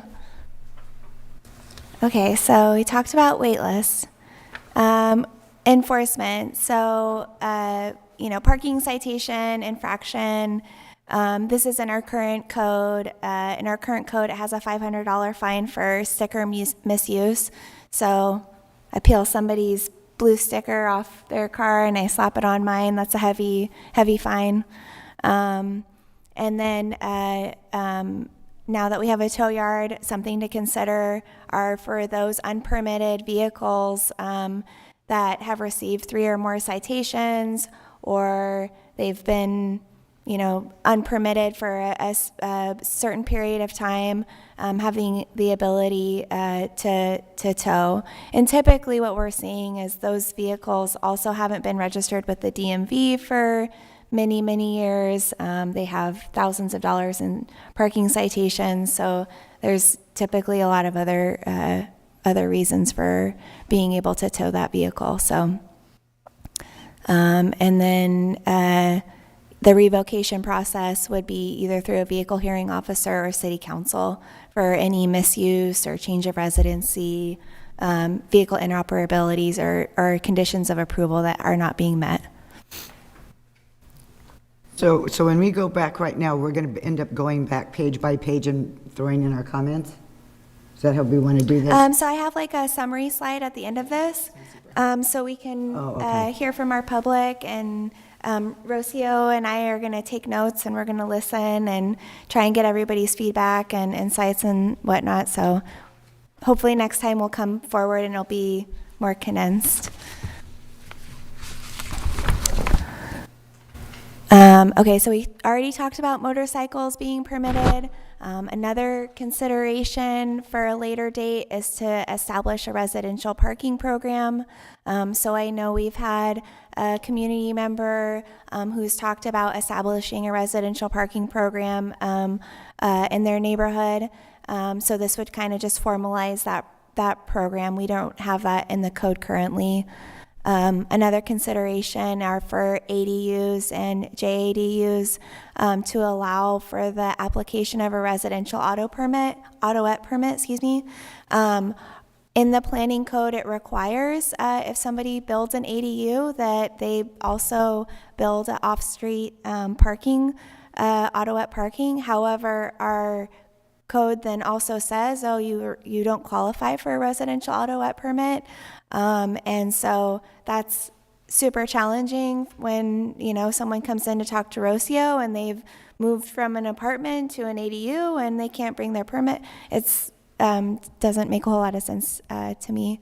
The next item for consideration is to consider allowing for units to have more than one autoet permit per residence. In the case for exemptions where there's maybe an age, 65 plus, or disability designation through the DMV would require a vehicle hearing.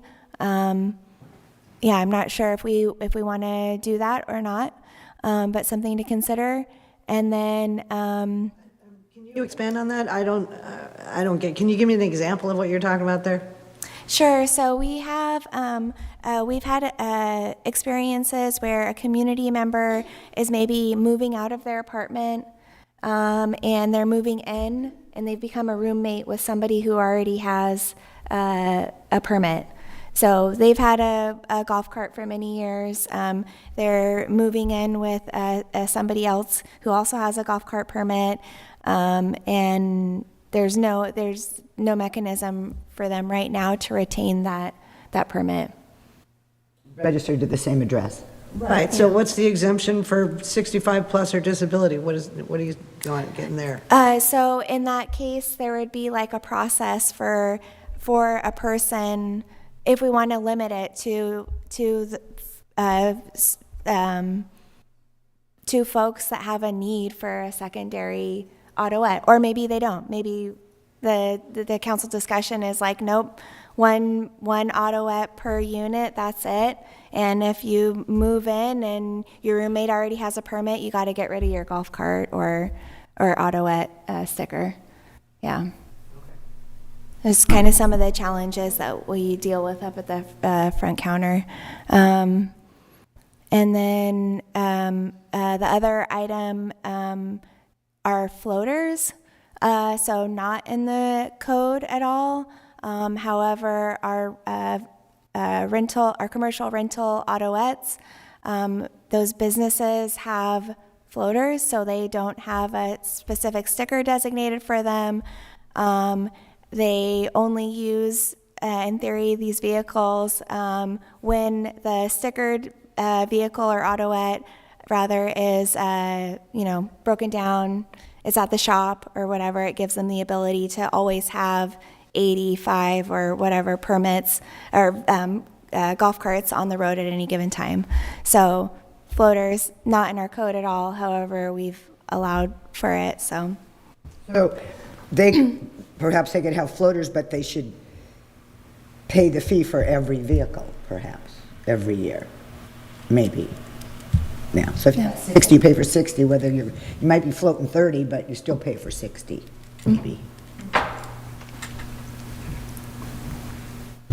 All right, so that's my presentation. Good stuff here. It's a lot. So I know this is so confusing, and I know you've heard probably everything in the book. But what I'm not seeing, or perhaps under other considerations, your last slide before this, renewal paperwork required, vehicle registration, letter from property owner designating property manager.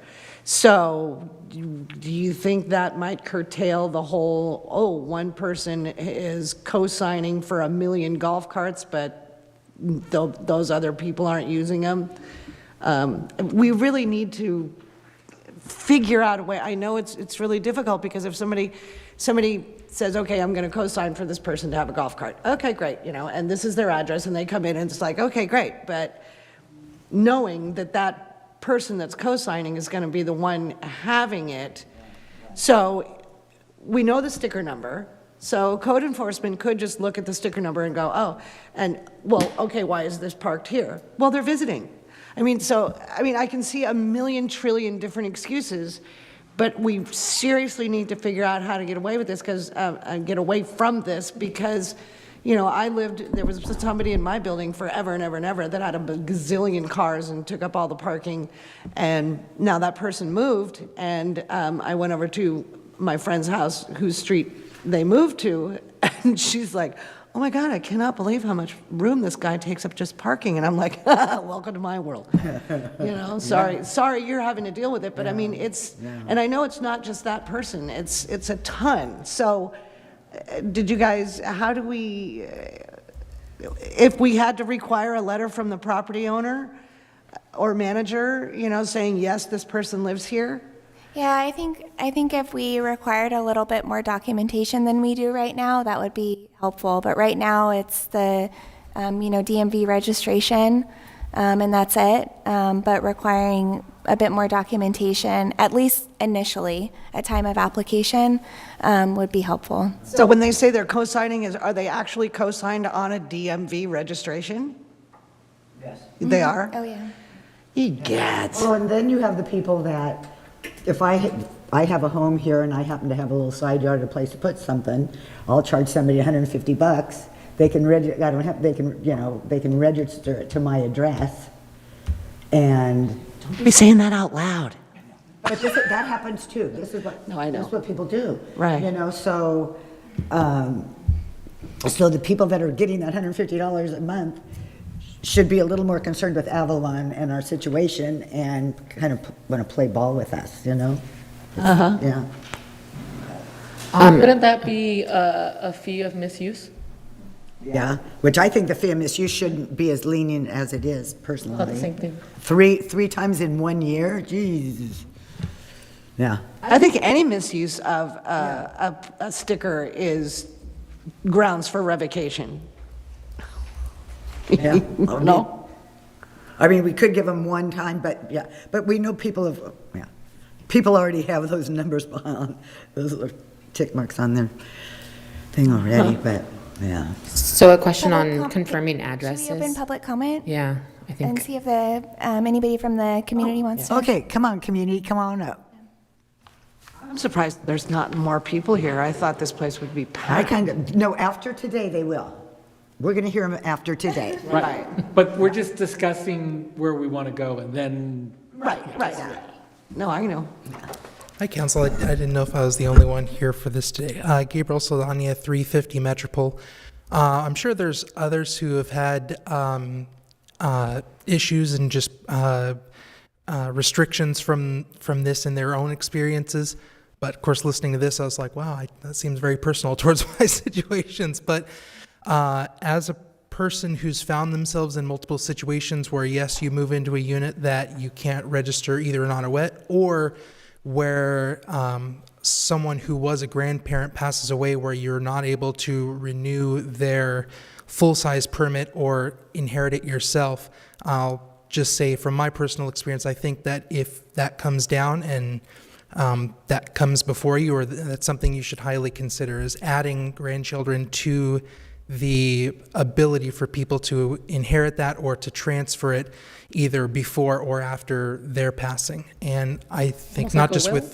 with my family, but I think that's also probably happened with other people, and even happened with some of my cousins, with my Uncle Herman, because I heard them talking about that shortly after his passing as well. Because that does happen often, where people will, such as my uncles or parents, move and go other places, and they're no longer eligible, but someone like myself is here and might even have other reasons to have the vehicle, like myself, where you volunteer for events that take place in the interior, and sometimes you need to transport staff members. And so all of a sudden, if I didn't have that, it'd be like, wow, we don't have this guy who helps us out for different things like that, or even just for work in other places out there where you just so happen to have a residential vehicle. You could apply for a full-size one for a commercial, but there's still a waiting list, and then also more restrictions such as off-street parking. I think another one is people will always find a way to do this. No matter what you do or make the decisions, people are always going to try and find ways to keep this. So the best way to find that compromise is to make it legal and a little bit easier for people to do things, rather than that try and find the loophole here or there, and try and at least come to some sort of either common ground or compromise, or just, like I said, I wrote this down here. Necessity is the mother of invention. So you never look in that code until it applies to you, and then all of a sudden you're your own lawyer here. I think that's about all I have to say. I know there's other situations out there that probably people might want to speak to, and they've probably spoken to some of the city staff about the changes that have been made, but I'll only just speak on my experiences, that being able to transfer to someone who is either a grandchild, or transfer maybe even to nieces and nephews, and even if that's something where you do have to have a meeting with, or not a meeting, but a hearing for, then at least you can say, well, it's in the code that yes, you can do that, but you have to have a hearing, so that way you can prove to someone that this is my situation, this is why it applies to me, this is why I should have it. I'd be fine with doing that to someone, or going to a hearing to say, these are the facts of the matter, and this is why it should happen for a transfer. Versus, yeah, you might not do it right at the front desk, and sure, here you go. You might have to prove bring some paperwork with you, prove something. I think that would be good also, because then at least there's some control over what happens with transfers, and that's for residential auto or the full size. I think that's about all I have here. So thanks for your time. Thanks for your consideration. And I hope for the best. And I'll also say from my experiences as well, since this is, televised and everything, people go through a lot of these issues, and sometimes it comes down to the city staff and people get really upset and angry. But, a lot of these people are in just really tough positions. And, as much as I've heard from other people, yeah, the person there, and I can't believe that, and I can't believe it. I'm like, hey, they're just doing their job. I get it. Like, it's what's in the code. And sometimes these people can only follow that, so it's not their fault. It's just the restrictions that are there that have been passed over the years. Maybe there needs to be some changes, and if there needs to be changes, then, well, come up here and be in this same spot that I'm in and say, this is what I think, and well, I guess that's what representative government's all about. You come in here and you kind of say, well, this is what I think, and then you folks make the decisions off what the constituents, such as myself, have to say about that. So, again, thanks again, and I hope for the best outcome for our community here. Well, and I just thank you, Gabriel. The thing about the grandchildren thing, and so Scott, so I'm a young grandma, right? Let's say I'm not, but I'm not even a Okay, grandma. I am. But okay, okay. So I'm a young grandma.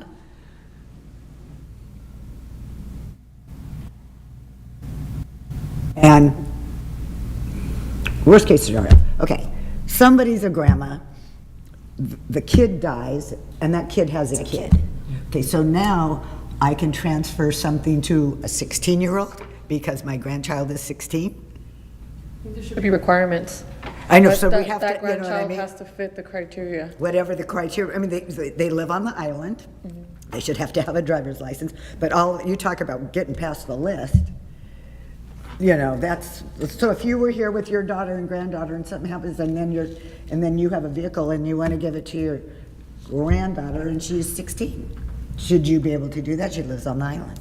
If she lived on the island full-time, I would, think that would be okay. But like, I have been on the wait list forever, right? And so if that situation occurred in front of me, so it's like, oh, I was close, and then somebody gave theirs to their grandchild or something like that, I wouldn't be pissed, but that's just me. I'm sure a lot of people would just go, it's not fair. But I think it's perfectly fair. As being a person who's never put his name on the list, who doesn't care if he's on the list, I know that if I wanted to have a full-size vehicle, I would have put my name on the list when I moved here. So if you have kids who are 16 and getting a driver's license, why are they not putting their name on the list? Because they're like me and they thought they weren't going to move back after high school, so they did it when they moved back in And 2010. and the other thing is that I have no problem moving, willing these on to children who are living here but we have a criteria of when you do that, you still have to be a full-time resident. You have to have lived here at least a year before that happens, and that you're going to live here full-time after that happens. So there is criteria as to what you need to prove. But the big thing is, put your name, my sister and brother-in-law put their names on the list in 1994, and they finally got theirs, but they kept checking to see where they were on the list. So it's not like, all of a sudden, how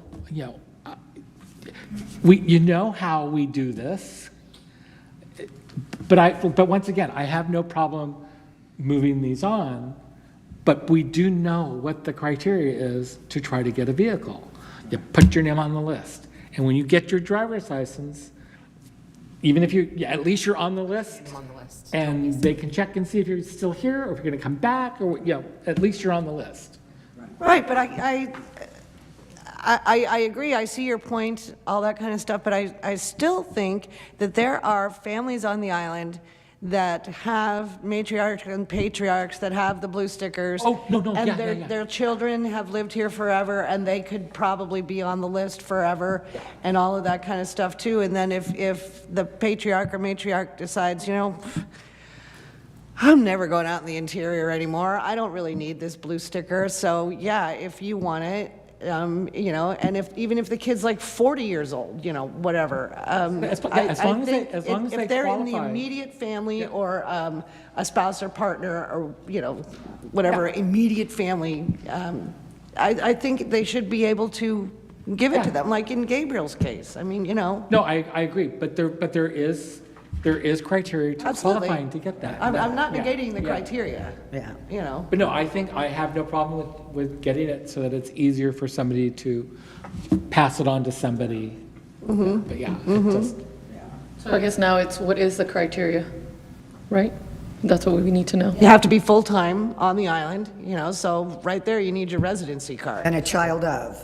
But it doesn't, we don't consider domestic partnerships, grandchildren, or property owners, and I know the property owners. Actually, the policy says spouse, and so that is a vague term. And so one thing we're looking at legally is, does spouse include domestic partners? Yes, I think it should. Yes, I think it should, and I think grandchildren should be involved. Not too sure about the property ownership part of it. Yeah, You know, that it's to like, me- just because you're in the family and you buy a house here, but you bought it as an investment and you don't live here all the time and you rent it out and all that stuff, I don't think that's criteria enough. And I'm sorry, people are gonna hate me for that, but I really don't think that's criteria enough.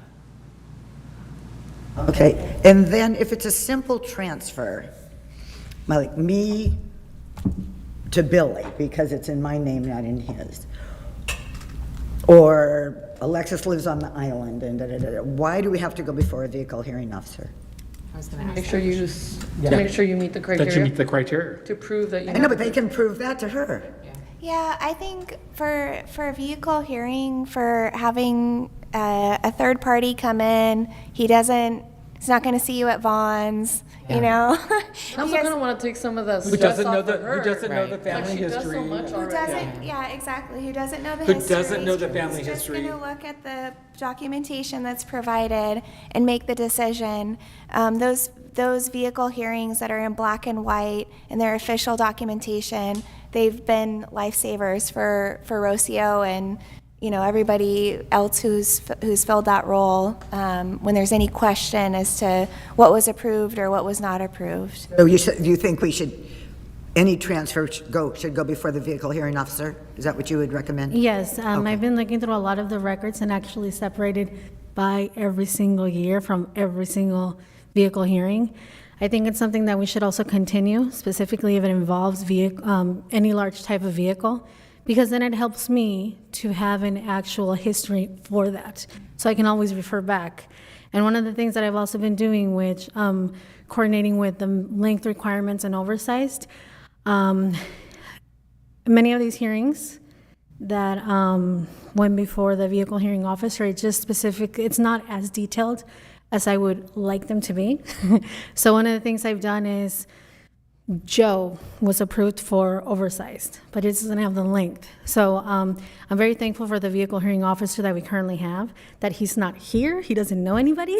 Oh, right. And he's able to make the final determinations on what individuals include on their applications and the questions he asks. And I'm able to measure everything and determine, yes, you're oversized. I don't know how things were done in the past, why links are not. But I think that hearings are the best form of moving forward because it has a history of everything in regards to the individual. I will be stepping down in a month, and I will have, not permanently, of course, as you all know I'm expecting, but I am working very hard with Carolyn and with Jocelyn, who will be taking over while I am absent, and I'm trying to have everything in place for them, so there's no more confusion. But vehicle hearings, I am fully in support of them for transfer, new, oversized, everything. Okay. That way we have a record, particularly for everything. I have another question, because we give commercial permits to people and we say, you have to come back in a year to make sure they actually are doing what they, if I've got a lawn mowing business or something to show that I've had business. I think that's in the books, do we do that? I'm very happy you brought that up because I had a concern about that as well. So if you recall, yes, your answer is yes. If you are a business if you're proposing a new business and an autoet, you do have to attend a vehicle hearing. That is for everybody, not everybody's particularly. So what you do is present your case to our vehicle hearing officer, and based on the information you provide, I need an autoet for the following reasons. Okay, alrighty, so what I've seen is that most of the time, yes, he does approve them, but we require that you come back within a year, more of a follow-up. Okay, how has business been? Well, it really hasn't grown. There's no reason for me to approve you to further have this autoet. And if there's an individual who provides invoices, my business has grown, I've been done phenomenal, then we move forward with that. With that being said, there was an ordinance that was adopted by the City Council. It became into effect January 1st, 2024, that all new commercial autoettes must be electrical. So there was a hearing that went to the vehicle hearing officer. It was approved. It was a new business, but there was a denial on the type of autoet that was presented. There was a discussion, particularly just with council. If it's already here, let's go ahead and move forward with gas. I would like to make a particular request that if that's the case, then I would prefer it be in writing. The vehicle clerk in the last couple of years, when it was gas. An existing golf cart, right? Yes, but nowhere in our ordinance that was adopted states if you already have a gas autoet, you may be granted for it. And you think we should continue in that way? I'm going to leave that up to you because No, I because cannot it said decide on that. new, remember? And then the guy came in, he said, it was a new business. Yeah, I thought we approved it because he had an existing golf cart already. Exactly. We didn't make She's him asking us to make that the code if we're going to keep Oh, doing If we're that. going to keep doing that. Yeah, we I should think just codify that, yeah. clarifying the electric, I didn't have that in my slide, but yeah, the commercial autoet electrification requirement, do we want to clarify or make any revisions to that? Yeah. Would we prefer to leave the ordinance as it is, as all new proposed autoets be electrical, as it is in the ordinance, or should we include a sentence stating, if you already have a gas autoet, you may move forward with including this for your commercial business? And the reason we kind of did that is we thought, okay, if I have a new business and I have an electric vehicle, I have to put it off-street anyway, so I should be able to plug it in. Correct. That was kind of the thought, right? Yeah. Now, I don't know what we're finding. I mean, I would like us to put a moratorium on two-stroke engines at some point, but, I'm happy to do that with this one if we want to. okay, we'll talk, but A put that on sunset the date, list. by the way, not a complete cancellation, but a sunset date On- of this year is the last year Yeah. you'll be allowed to register that type of vehicle in the city. Yeah. Because Yeah. goodness knows it's not helping anyone's health. Yeah, to have and whether those. we need to provide a subsidy or something for them to get rid of them, I don't know, but, because people are going to say, well, I can't afford a new one. But biggest complaint I get is the smell and the noise, Oh my God, yes. Yeah. Well, especially the And the ones that asthma. smoke like And crazy. yeah, too. people that actually have health issues, yeah. Yeah. So anyway, okay, we But got you. I agree with Rocio, because a business startup can be kind of expensive, and if you already, you shelled out a bunch of money to start your business, and you already have your own golf cart, Right. We why don't need not to be able bring to more use over that, to regardless add if it's gas or electric? But if you have that business, and you start out with your gas vehicle, the minute you buy a new one for your business, then it has to be electric. I completely agree with that. We just have to have it specifically in the ordinance because it's more of a Yeah. word of mouth. Yeah. And I'm more of like, I want it in writing so that any individual, because after that council meeting, there were 5 businesses at Rocio. I bought an electrical autoet. What happened? I don't know what to tell you. So just a thought on that. to No, consider. excellent. Okay, Could we bring that back? we're going to bring all this back. Bringing this all back. Oh, that includes, okay. Yeah, this is. Yeah, this is just first discussion. We're bringing everything back. Good evening, Council. Yoli Say, I just have a question. Since the new municipal code states that a new commercial autoet has to be electric, is the city going to be thinking about possibly doing some stations? And when will that be in effect? Electric stations for people to charge? Well, see, the reason, like I just said, we did it with the commercial to go electric because they have to be off the streets. So if they're off the streets, they should have a way to plug them in. That was the thought. Okay. However, The But I mean, I question. think we're kind of trying to go that way, right? So I'm just Right. kind of wondering, to put the cart Yeah. before the horse, like, We've- yeah. you know, because a lot of the cities I know throughout have electric charges all over. Right. So I just was wondering. Didn't we worked see with something from Bob Edison. about that? So there's a handful of charging stations that are going to go in here on the City Hall campus as part of the first and second rounds of construction. There's a handful that we're hoping to have with Edison as a partnership out at the mall once those are completed as well. So I think we're trying to work on it. There's been a lot of incentives that Edison is offering in the electric vehicle charging world to try to implement additional stations. The biggest issue for Avalon is because so much of our residents park on the street and not off street, trying to find a solution that fits into our very tiny sidewalks that allows for tracking of charging that doesn't have to be necessarily home connected. Right. So you're paying for your own electricity. Is the issue. So it's something we've been looking at actively. There's a couple of solutions literally just within the last 6 months that I've seen out of Norway and Finland that are sidewalk level curb charging units that have a code you can utilize to be able to, it's an app-based charging system. So you can literally plug on the sidewalk with very little infrastructure added in height and width-wise, so it doesn't take from the sidewalk, but it allows for tracking and charging to happen. It would be a huge project. It would require additional laying of undergrounding of utilities into residential spaces where they currently don't exist at the street level. So anyway, it's a solution that's out there. I don't know how far away it is for us citywide, but it's something we have to work towards. That's part of what I think every city in California is trying to work towards right now. So this municipal code with the electric is just the commercial right now? Just commercial. Okay.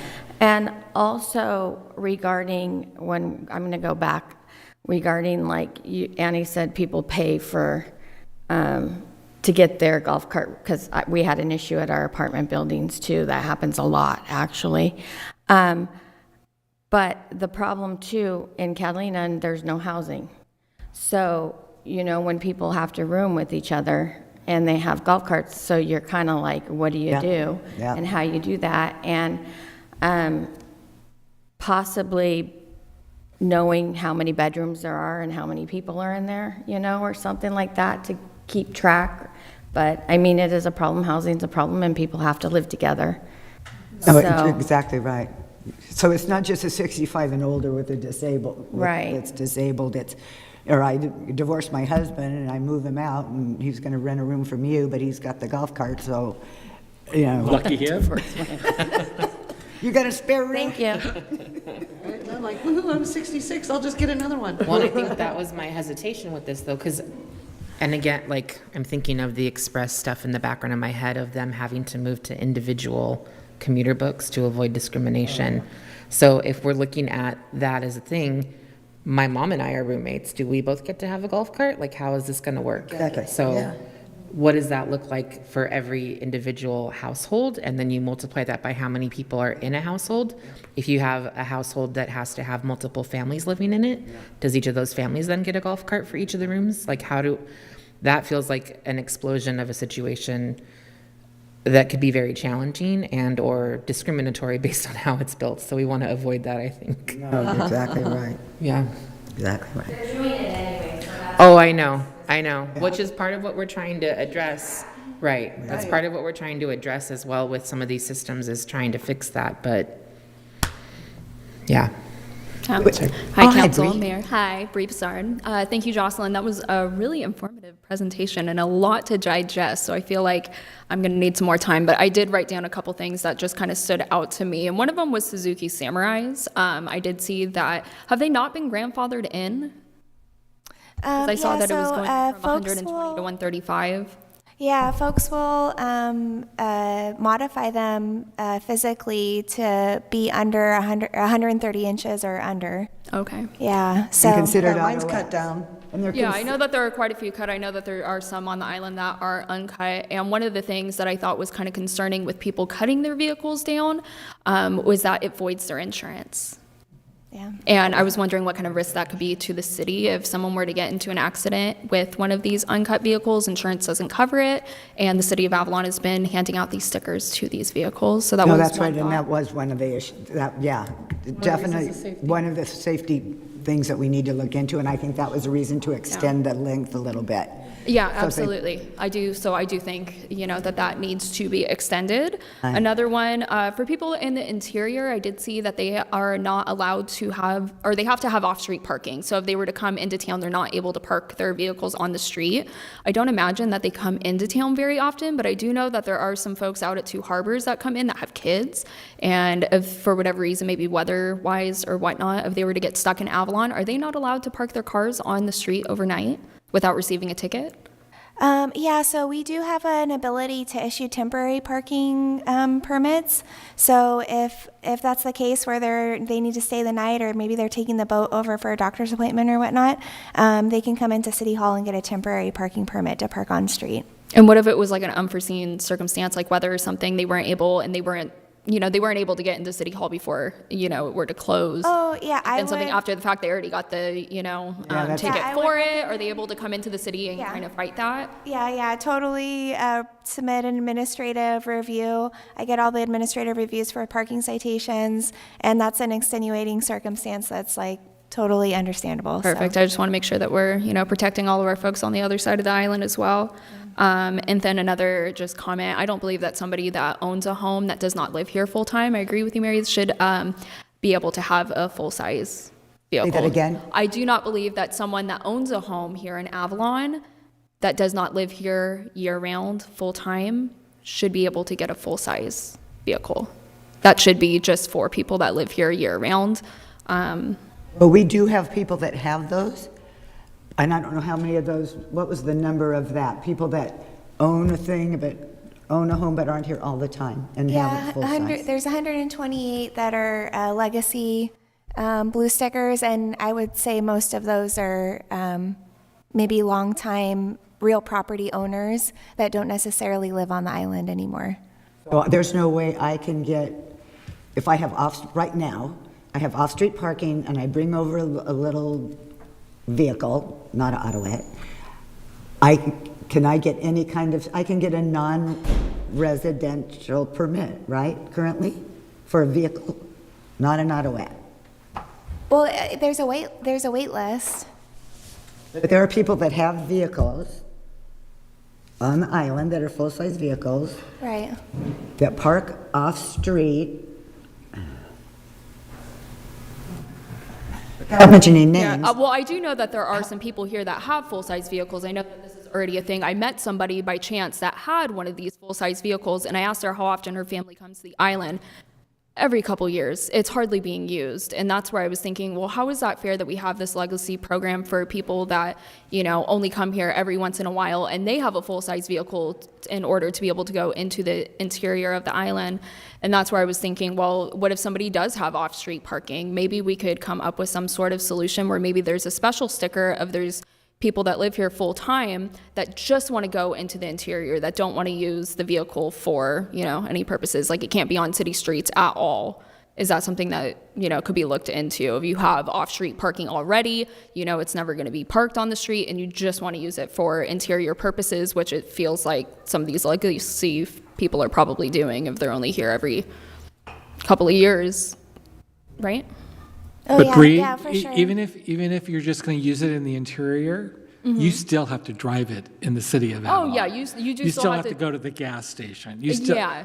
So Yeah, I know that's kind of a slippery slope right there too, but that's where I was thinking, well, instead of like a blue sticker, if it was just like maybe a green sticker or something, and you can't park it at all. You can't go to Vaughn's. You can't park it on the street. It I've can't had be. friends who have had big vehicles here that were illegal, no sticker.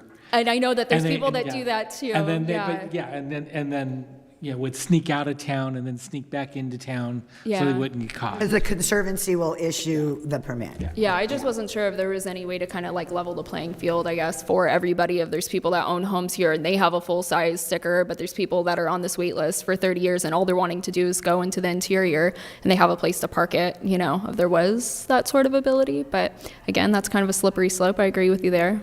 I wish we could have some kind of a rental business where people could could just rent a vehicle every once in a while. She's shaking her head, yeah. We had talked about rideshare, having rideshare. So you sign up, you pay insurance, Yeah. you're able to access it and reserve it to go out in the hills for a day, an afternoon, whatever the case Right. is. Yeah. But it's not adding a significant number of vehicles for individuals.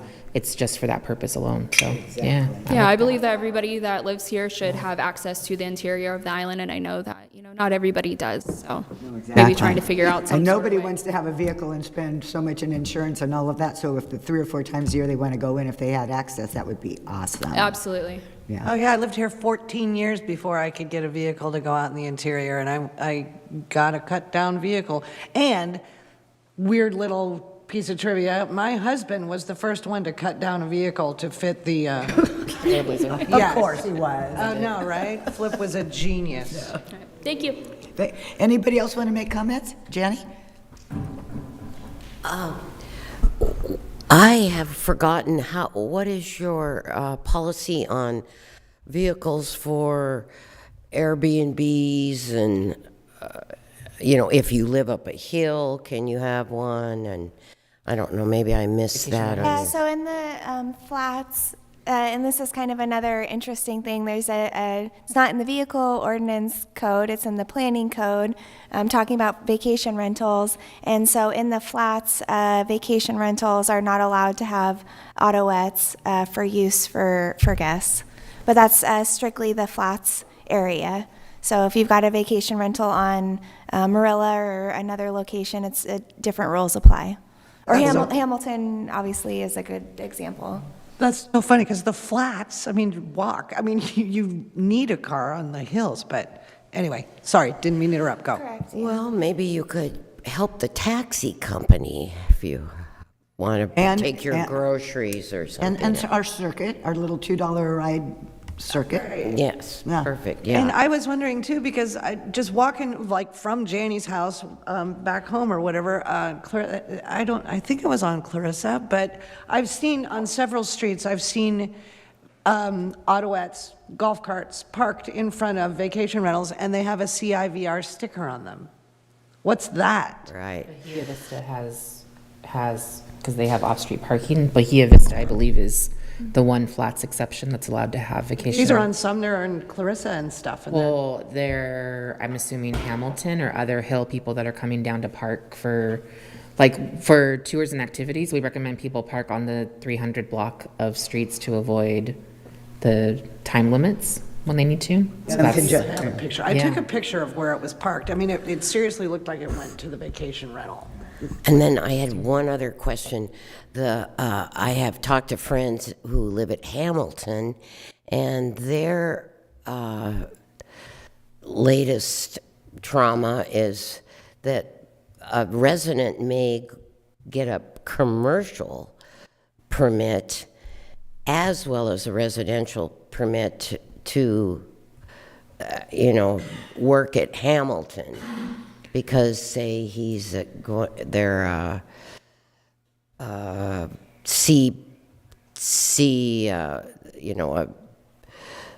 someone who does something for, I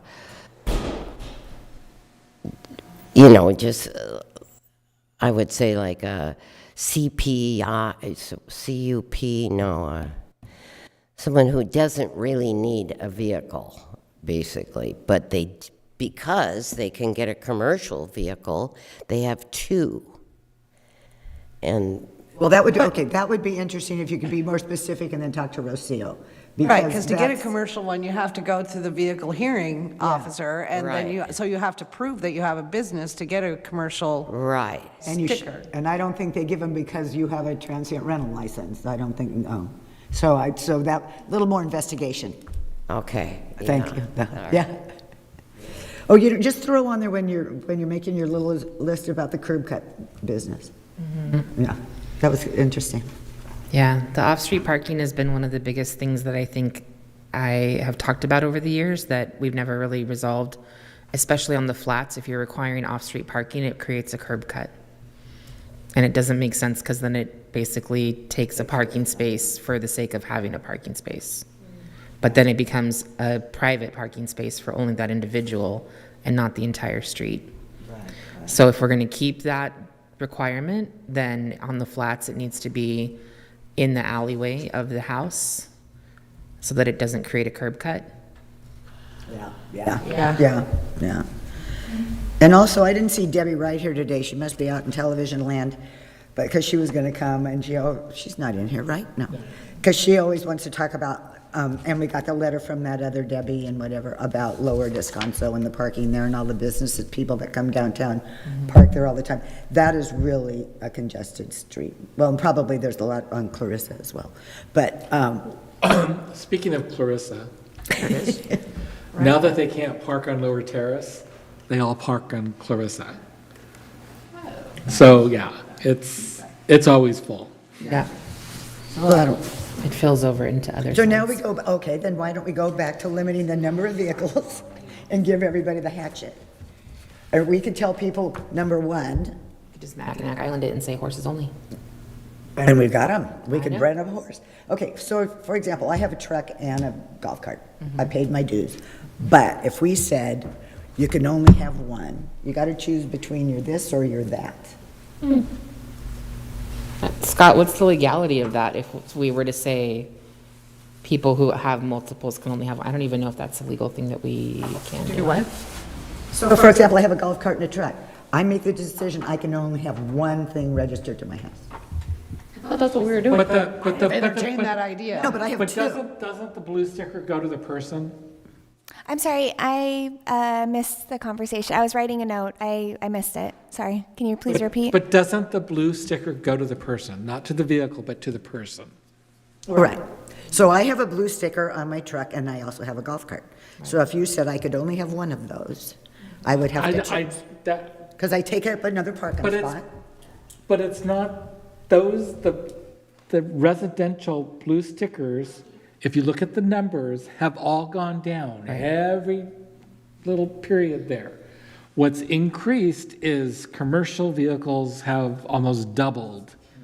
And golf cart, and residential auto ads. So I would get it's rid of not- my auto It's ad. not I would have no problem if they have a blue sticker, because that is Right. maintaining itself. Right, So right. if they had a golf cart, that would be fine, but Yeah, Rocio and I have talked about what you're talking about, Mayor, and I find that full-size vehicles typically sit on the street for days and weeks at a time. and this is true, yes. Versus using golf carts, which are daily use. Move around. And so if there was a rule where we implemented something like that, then I think potentially people might get rid of their golf cart, but then you'd have more full-size vehicles driving around town. More driving around. Right. But like I live on the flat, so I would be walking, but, okay. I Go agree ahead. with you. Because it doesn't mean that it's always been, it has to always be. But my whole thing is, it is less vehicles, residential vehicles. It's amazing. Rocio, you did a great job. However, we keep adding, we keep dropping, we keep changing. If you don't have enforcement, it's all garbage. And I totally agree with you on that. If we're not enforcing it, I mean, so to me, it's like we can sit here till the Cows come home, but if there is no enforcement, it's What are we not garbage. enforcing? Commercial, like a lot of commercial people, the commercial stickers, for one. It's supposed to be parked off-street. A lot of times, we don't have anyone from midnight to 6 a.m. going around looking, and, you know, it's resources, it's money, I get it. So people park their commercial vehicles on the streets when they're not supposed to. They're also using them for personal reasons, when in the code, it says you're not supposed to use them, you're only supposed to use them during business hours. So those are things that are already on the books. Yeah. So if we can start figuring out how to manage that, I know. People are tricky as hell. I know. So I talked to, my neighbor is code enforcement, so I've talked to. I'm not, there's nothing about code, I'm just saying No, that. no, no, just let me, so people though, so they they know that there's no code enforcement working. Exactly. So they park overnight, right? But then, every once in a while, though, we have sent code out earlier to catch those people. So then they kind of get hip to that. And they get up early and they move it before they think that code is coming. You know, that's what I'm saying. People are tricky as heck. So, and then to enforce, okay, they're using it for personal. What means would anyone have to stop them and say, are you really working right now? You know what I mean? So how do you enforce that? It's a Sunday and they got their kids in the car seat. Oh, well, there's not. I mean, I've seen, I mean, it's just 1 square mile. But anyways, I get it, but all I'm saying is, Yeah. we have rules and municipal codes already. Right. I have a question. We had passed an ordinance where any of the commercial autoettes had to have the business on it. How are we doing with that? Yeah, I mean, it's a work in progress. I personally have seen more golf carts and things with names on them. So when they come in for their renewal, It's amazing to go to the school and see all these businesses I didn't know parked that. up there. That's great. Yeah. Well, that would identify it all. I mean, I'm not trying to be the police officer or whatever, but I'm just saying, like, I know we continue to try and make changes and add things, and we do have stuff on the books for that kind of stuff already, and we just need to maybe try and figure out. That was a good thing to put stickers on it. And I think the important thing is it doesn't need to be Too much? changed. It needs to be cleaned up so that it is clear to people. Because you're always going to have the people say, oh, I didn't know that. Because it's always easier to apologize than to get permission first. But I think mainly a lot of the language just needs to be cleared up, and where there's questions is to find out from the council, what is your intent? What do you think this should have been? What were you thinking when we did some of this stuff? But I mean, I like the stuff that you've brought to us. But we just need to, I think mainly it's cleaning it up and making parts where they contradict each other, stop contradicting each other. Making it clear who has to get an electric golf cart or, for a business, that kind of stuff. I think we just need to really. I think we've kind of given a little bit of direction and a little thing. I was gonna say, do we need to go through the can we bullet go through- points can- to give yeah. her enough direction? Or can we just literally go through the consideration summary and say yes or no on these? Instead of checking it off, like, Correct. okay, we said this, we said Yeah. this. Okay. So we can I move would forward. say, yeah, I can. Has been just. Both of them, yeah, both you guys. Your Okay, hand must be here, tired. I'll go over a handful of items. But I just want to bring something up real quick. Sure. Speed limit. Okay, Yeah. speed limit is fine, right? It's 20 miles an hour. But up on the canyon, we have a little speed sign that I don't think works, and I think there used to be one out of Pebbly Beach that says the speed. It's one of those little blinking things. Those don't seem to be in operation. What little blinky? If we're driving down the canyon, Machado. yeah, there's a sign that says Oh, speed yes, no, limit. I mean, but there's nothing out at Pebbly. There used to be, I think, long time ago. Yeah, There I was. think for once for a little, we had Yeah. talked about though, Oh, Gabe knows how to fix them. Now that I have a chance to say this, I'll mention about the speed sign that was up there. The solar panels point in the wrong direction, and there's a little battery, and so that's why it doesn't get recharged, and that's why that sign probably doesn't work down there. And just from someone who's tech related and does radio stuff, who also connects sometimes with solar stuff, that's what it's like. That's not going to work. And I saw something like that from the beginning, and I think they ended up changing it, but it's also underneath all the trees, so that's probably why. It's just That the is battery's solar. not getting enough power, Okay, so let me check pass that on to the power So are you engineer. talking a sign that says your speed? Exactly. Oh, I've never seen one of those. Oh, at yeah, there's a Pebbly. big one out there by Joe Machado. Yeah, but I've never Well, seen one at yeah. Pebbly. I think there was I a long believe time years ago. ago, there used to be one. Yeah. And that's who needs it. Oh, my God, yeah, this From sign. Edison Yeah, to you get to the Police, gate, and all of a sudden, it's like Speedway. I know. And passing vehicles. Anyway, All right. okay, go ahead now, I'm Okay, done. all right, so, are we in agreement on motorcycles and motorized scooters Yes. requiring a permit? Yes. Okay. And do we want to limit one per unit? Do we want to have a cap or a limitation on how many are in our city? I don't want to add to anything, but I would suggest that they would have to apply to get a multi, and there would have to be a need, and they would have to go to the hearing officer to get that approved. For a moped or motorcycle? Are we talking about? No. Motorcycles? Sorry. No, No, you. no, I was talking golf carts. I'm sorry. We're still, okay. You're talking about wanting to confirm for motorcycles and motorized scooters, 1 per unit. They don't take up space. They can. Park on Catalina. Depends on how you park it. Yeah. Well, My it neighbor depends, was and it depends genius. on, but it depends on where you live. There's very, That's okay. We'll do a little bit of Can we do an homework. analysis on It's that? like where you live. They And can if you own one, can we also come up with rules on how you have to park it? Not like a schmo. not like a what? We already have Not like a some. schmo. Oh, sure. Yeah, I read somewhere I it was has gonna use a to different be. word. Yeah, that if you felt like park a it this nicer way, it version of doesn't that take up word. much space, but if you park it that Right. way, excuse Right. me, and you got 3 of them parked that way, Uh-huh. yeah, no. Or one per person, registered per person, and maybe one person can't have 3. But the 3 people can each have one Oh, the person's a good idea. Oh, that's For not a individual. bad idea. per individual. Okay, go ahead. Oh, okay. Yeah. For individual, and then if they already have a auto, it's a no. No, I don't think it's a no. So they can have 2. They could have an autoet and a scooter or an e-bike. So if you have 4 people in an apartment, you have 1 autoet and 4 scooters? All right, I'll Okay, do bring that back some for some homework, discussion on that one. Perhaps.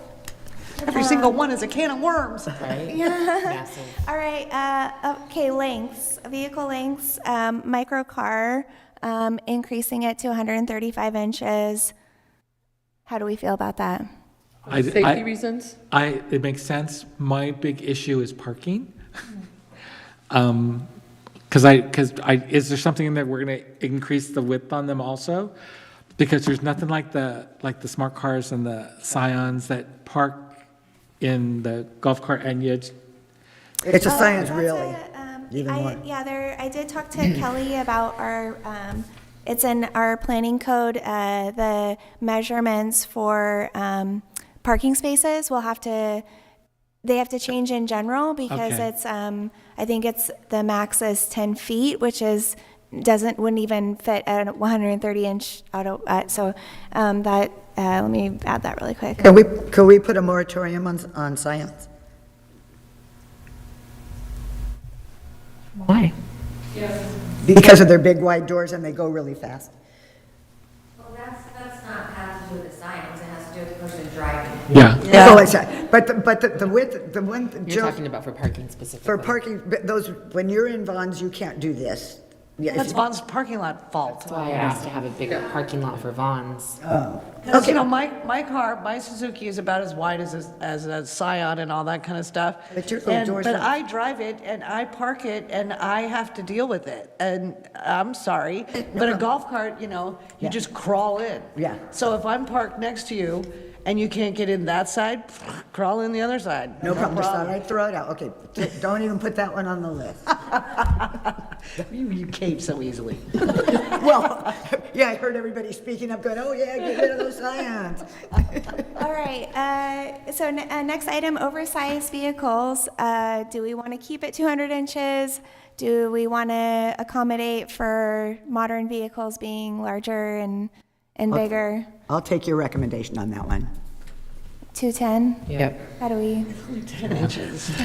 I was- And They're somebody, good- they're- somebody came before us not too long ago, you know, saying that they were having a devil of a time trying to find something because the auto designs have changed so much Exactly. that, you know, so. The equalization of that, if we were to do that, is an additional, basically 4 vehicles that couldn't park, is what it equals for the oversized specifically. Right, I- but the- oversized, don't they have to have off-street parking? Well, these would now fit not in oversized. They would not be oversized anymore. True.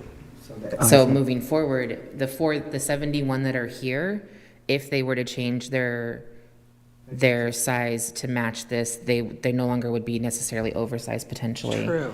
if more people, like, if all of those vehicles ended up getting an oversized vehicle, the extra 10 inches they could get, you would be looking at 4 additional vehicle lengths worth of space that would be no longer parkable space. Good point.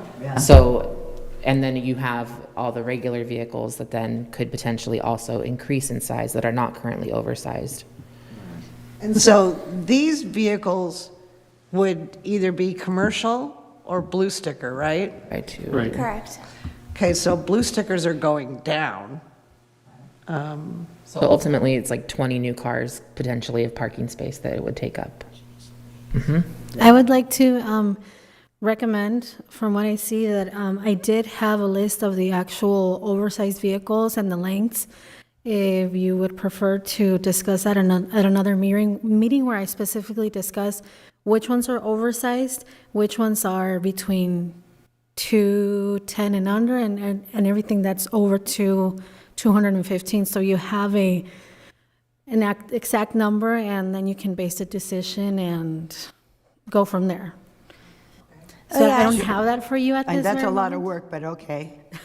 I like what I do, that's what I'll say. But that way you'll have actual numbers there that determine specifically what do you mean by oversized. Right. Because there's some, I took one individual, 200.25. To me, that's like, it is oversized, but there's levels of oversized. And I would like to provide that specifically to you, so you know specifically, okay, these are oversized, but they're like 203, 305, and then we have these other ones that are 210, 215 and larger. So I would hold off on that. That would be my recommendation, but again, this is up to you. Okay, perfect. That'd be great, thanks. Hi, it's me again. I have a question. Do you know when the last time that you guys went up in size? I'm just trying to think of the year. 2004? Oh, so it's more than 20 years ago. So now, 21. 21. Okay. It's legal. So, like, with that being said, unfortunately, most people in this town either have SUVs or trucks, not like regular cars, compact cars. And I do know, like, the Tacoma, just the standard Tacoma right now is 216 out the door.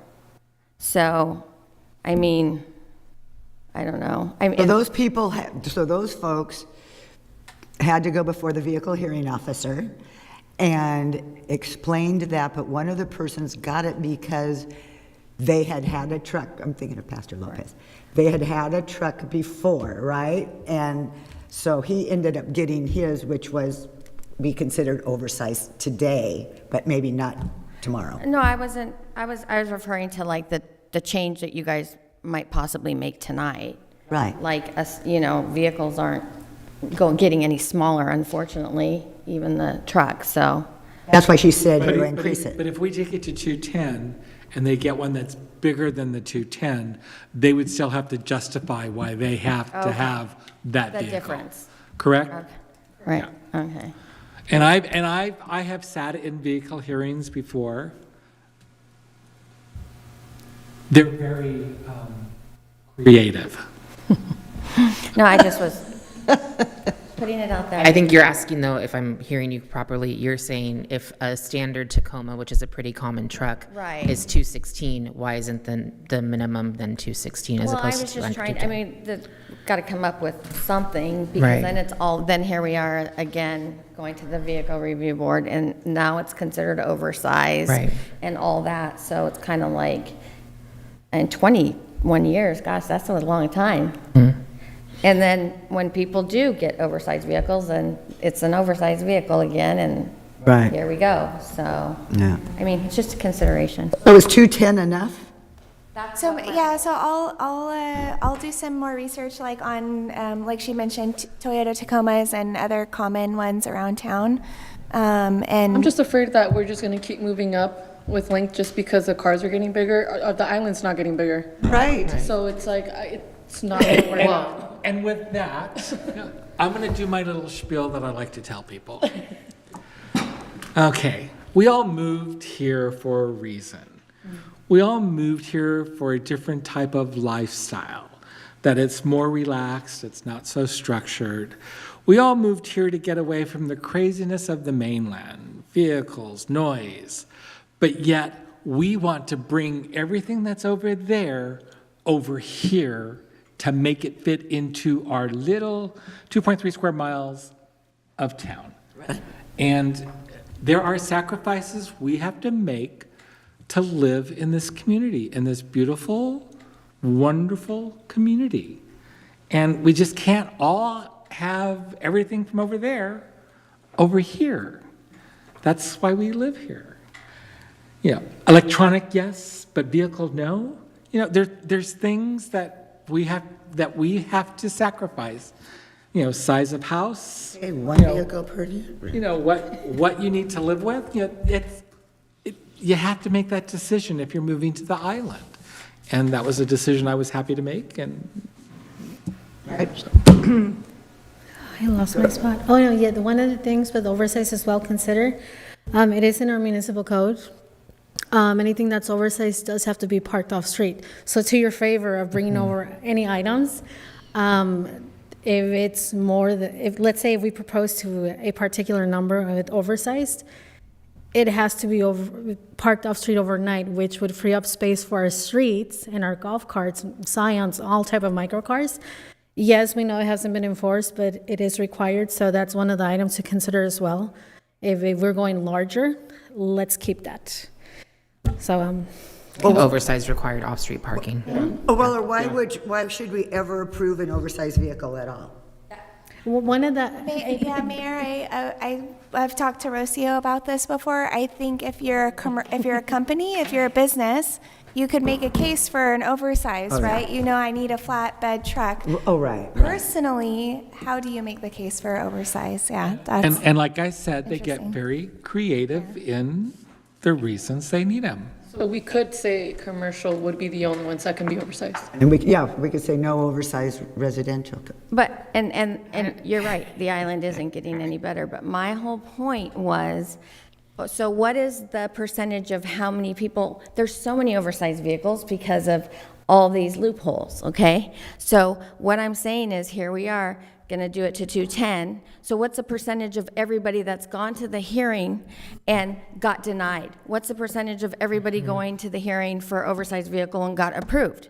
So if the majority is getting approved, then it's garbage. Does that make sense? Right. So that's my whole point. You are 100% correct. But you put the 210 and then everybody just goes and appeals it and they get it, then we just spend 3 hours talking about what? Right. I mean, so maybe no residential oversized. Well, and this is the part where I'm going to push back just slightly, is it feels like you're benefiting business and not resident, and I don't need an oversized vehicle personally, but maybe someone does. We have family members who used to haul a bunch of gear for large families. Like, that oversized truck bed is a huge help. Before it became illegal, we all used to also sit in the truck bed. So, like, illegal, yeah. How long ago was that? You know, a while ago. Is it possible to have different kind of length requirements for residential versus commercial? Because I agree, I think a commercial business may need a larger truck, and just doing a quick Google search to see what is the average length of a full-size pickup truck, it's over 200 inches. Even looking at what the size of an average full-size SUV today is, it's over 200 inches. Yeah. So maybe that 210 would, kind of offset some of that. But for anybody that needs a full-size truck, maybe they just need to justify the reasonings. A commercial, is going to obviously need a truck for more purposes than maybe, a resident does. Maybe they can get a smaller truck. But I think that staying, at 200 inches maybe limits, some people to having to buy an older vehicle, which is something that we wouldn't want on the island. Or a different model. Yeah. Uh-oh, your voice went away. Oh, no, it just didn't catch up with you yet. It's been doing that all night. So weird. But yeah, if there's a way to either separate them, and for commercial have, one length requirement, and for residential have another, but I think that the 210 inches to start gives people a little bit more leeway for all these newer vehicles to be able to find some newer vehicle that fits within. I mean, if you're going in front of the vehicle hearing, being a commercial and a resident, you're going to have different requirements, aren't you? Potentially. There are different requirements. I just went through this whole process myself. Sorry, just thoughts. Yeah, I just went through the commercial Noah. full-size vehicle, thing myself, and I mean, it is a process. There's a lot of, things to jump over. So I think that, this is really important because it was very difficult for me to figure out, and read through all of these really outdated ordinances and trying to figure out vehicle length and what's required and, all these different leeways that we have. So I think that just having that 210 would probably make a difference for a lot of other people with. Yeah, and that's exactly what we're trying to do today. Yes. Exactly. So I'm just saying I agree with you there. The other space that I'll just bring into this conversation that wasn't part of this so far is the temporary commercial permits seem to be quite large vehicles. And that I think is an area where, like an Edison truck, like if they needed a specialty vehicle. And maybe or not even something necessarily over here. Edison, because most of those are I guess are they here, would be but, already over here. But other temporary commercials that are businesses coming over to do temporary work seem to bring massive vehicles with them.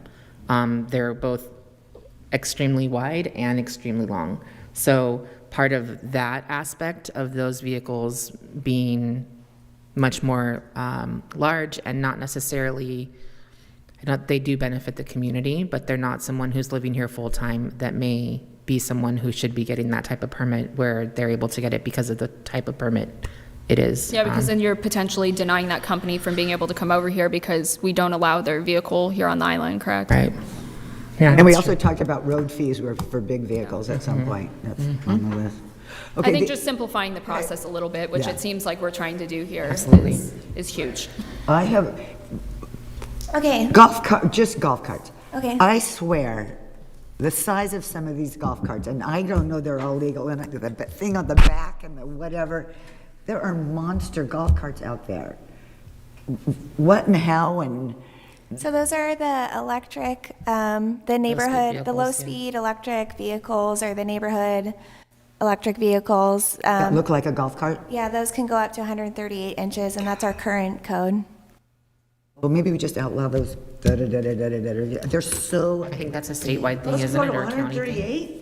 Yeah, they're Yeah. huge, and they got that Yeah, thing on the that's it. back. There's 1, 2, 3, and the thing on the back, and they're huge. And my car can only hopefully go to 135? Yeah, duh. And, well, anyway, okay, I guess we can't do much about those. So I know, we gotta move on. I can assure you that whenever any individual does bring over a six-seater electrical, I personally go outside and measure them. I know you do. And there's many times where I get very angry, the residents, not residents, it's already here. You should have asked. I can't sticker it. Yeah. And they are driven around town. They do get citations. I know they get many citations, and unfortunately, it falls on the individual for not asking before time. Yeah. To see what are the length requirements, and unfortunately, I can't sticker, and I'm not able to provide any type of permit to them. So that I'll let you know, I do measure many of them. I know, but whatever those things are called, they are big. Yeah, the Yeah. auto eds at the moment are 130, 55 inches in width, and the electrical 138 in length and 55 inches in length. And Is that I a measured county? both sides. Is that a county requirement or a state requirement that we have that type of vehicle available in our code?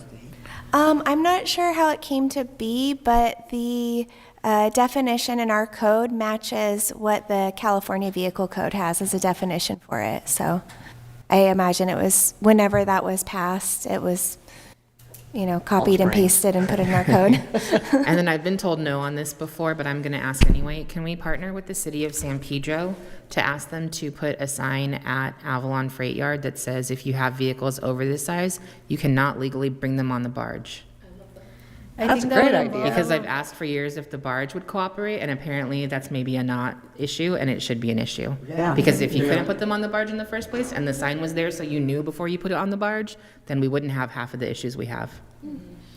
It Or should you be would like know at right the- away that we could say, cool, you're getting a ticket, thank you so It should much. be like at the airport, if your Getting golf towed. cart can fit in here, then Right. you can take it. Like park it in, have the white lines, yeah.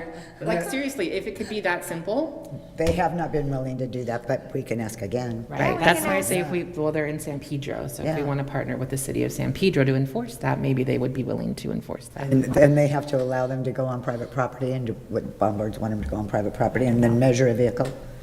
Be easier if Bombards would help. I would hope they would. Let's They would get make off their nose. stuff Good good. deal, put up a sign. We could pay for the sign. Oh, easy. Yeah. Yeah, unfortunately, that would be partnering with them. I'm very thankful for Kathleen and the Bombard family that whenever an individual, because one of the things that we saw on our slides is you remove and replace your vehicle. So I'm very thankful for Kathleen because every time an individual does ship a vehicle over, it's always a requirement, you need to provide an invoice to me that it's actually shipped off. Yeah. And she goes out of her way. I know to they do, and that's the part where I'm not sure why we can't say like, hey, we're trying to help with this. Can you help us on this, please? Maybe they only do it on this side. I can't speak to that, but I mean, it would be great if they work with us. But at least I do that. They handle that portion directly where I keep an invoice and I have a record of it. All right, how are we feeling about ADUs? Yes. Yes? All right. And ADUs. Allowing parking, because For they're the- already required to have off-street parking, but they can't have a vehicle yet, which seems silly. Okay, so on the corner of Beacon and Catalina. Yep. Okay, there's 3 units there, right? One's an ADU, one's a regular one, and then one is what the owners keep. So the owners could keep something because they could have off-street parking.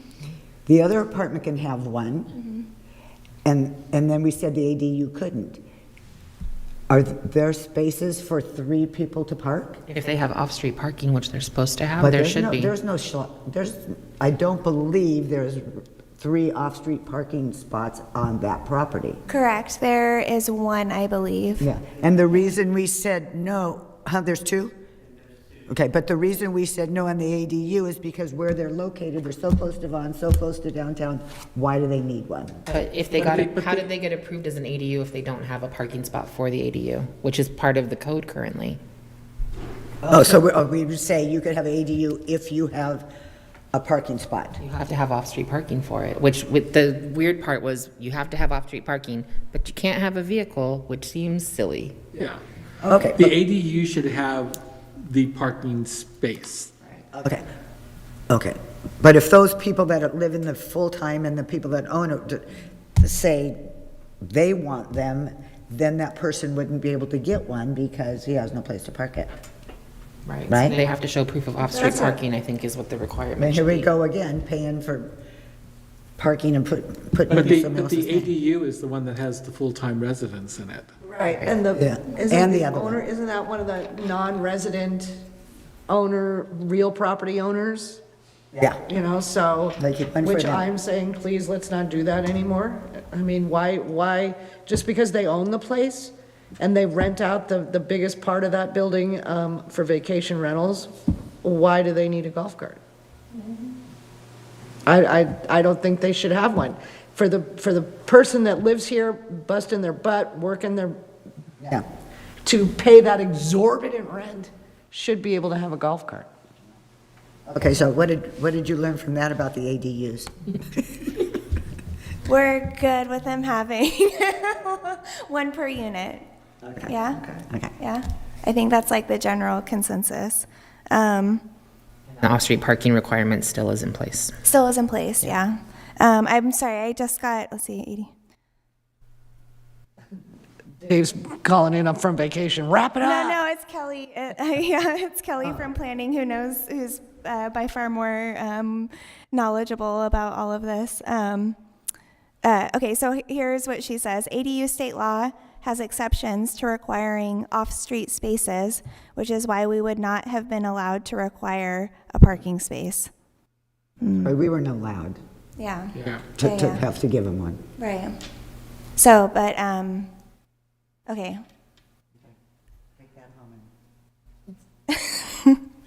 Figure it out. But we don't have, it's not like we have thousands of ADUs in our city. You know, it's a negligible amount that we're talking about. No, but it doesn't.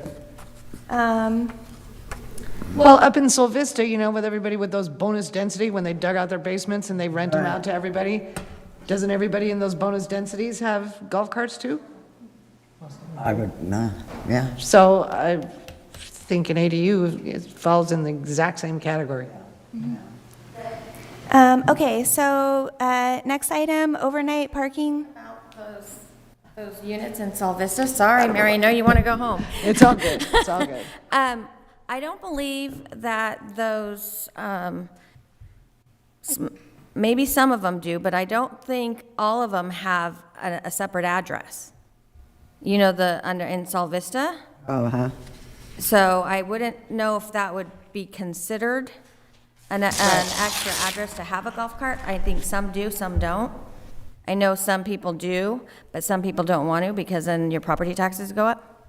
I mean, Right. so I don't think all of them do, but. Well, some of right, them but do. I was just saying as Yeah. for, you know. And I guess those And I people don't also think, have to pay I for don't think many of them are separate PO box. ADUs yet because they're this just came out not too long ago. Right. They do, yeah. Right. Okay. What else? Okay, so caps. So are we good with the 2-for-1? Do we want to keep with the 2-for-1 for blue stickers and the 1-for-1 for commercial vehicles? And let's maybe consider caps at a later date to be determined. What's our goal with the 2-for-1 on the blue stickers? I mean, you know, when I first moved here, I heard that there was a finite number of blue stickers, and it was like 500 or something like that, or 700 or something like that. And so now with the 2-for-1, we're whittling it down, and now we're down to like 300. Are we trying to whittle That was the idea, was to whittle it down. all the way out of existence? So what's our floor going to be then? You know? Well, so if full-size vehicles currently are 815, but that includes interior commercial, public service, commercial vehicles, and residential vehicle, then I would say that we're 15 away from what the original 1970 goal was. I don't know, because of the number of Autoettes exploding, if we should try to keep it going lower until we get to maybe 300 or even 275. So I didn't realize that it included all those other. Yeah. Because otherwise, blue stickers are literally, the residential vehicles are only 350. Right. It's not a lot. I know, that's what I'm saying. So you're trying to whittle those down out of existence? Right, I don't think so. Like, I feel like if we put a 300 cap on that and keep it at 300 after the fact, that's 50, well, it's not many, it's 25 fewer vehicles, technically. Right. Over time, right? Right, and then knock down, the commercial stuff is like completely out of hand as far as I'm concerned. And not to throw anybody under the bus, but the vehicle hearing guy approves all those, right? So. He scrutinizes really well. Right, okay. Well, then, so that's why we're tweaking this ordinance, so he can scrutinize better? Make it easier to scrutinize, yeah. And make it simpler for the people to understand. Okay, let's go back to bank stickers. How many we got? Third, we have 34, I believe, that are not 34 that are not associated with any vehicle. Okay. And then we've got 41 that are placed onto autoettes. Okay. Is there a statute of limitations on how long a bank sticker that isn't being utilized should be? Our code doesn't mention anything. We need to. Make one. Right now? Yes. Yeah, maybe we should look at adding that. Yeah, the bank stickers and the ones that are on autoettes. Because now if you get on it, you have so long to get one, right? So, okay, Carolyn, you're shaking your head. What are you thinking? No, that's part of this new. Yeah, and I think so you you're should. saying, so you're saying like, hey, your name comes up on the wait list. You have 12 months to get your act together to buy a vehicle or to put it on Right. an If auto. there's a hardship, then they can prove the hardship. Right, right. Vehicle hearing. Yeah. And get rid of these 34 and 41s within a certain amount of time. If I've got my sticker on there for 6 years, I mean, either, again, shit or get off the pot. But so how do we, if To be honest, I'd rather have a golf cart with a blue sticker than a full-size vehicle. I know, but then if we're feeling sorry for the locals that have been here on a list for 28 years, ooh, because that was the intent to allow them to do that. So get on it and your name comes up. But if you're being held back because of these people that are just hogging them and not doing anything with them, you're not really being fair to the other people. It would be legal for the council to say, if you've got one of these banked or golf cart things, that you have to use it for a full-size vehicle within a certain amount of period. If not, you lose it. Right on. Yay, so let's do that. Can I ask the question for this? Is there a split between stickers that are banked on a golf cart versus stickers that are just banked without being utilized currently? Yeah, 34 to 41. Okay, because I'm assuming for the golf cart people who have them, there's, again, some type of hardship. So I would say I would want to see a hardship, whether it's I can't afford the vehicle right now because XYZ or that type of thing. Well, and I think how some of them use it is then they have 2 golf carts at their address. Yeah, that's exactly right. Right, so they have their residential autoet, and then they have their blue sticker autoet. Oh, go ahead. And once again, right. What would I rather have? So Two like smaller we did, vehicles than one small vehicle and one large vehicle. Right.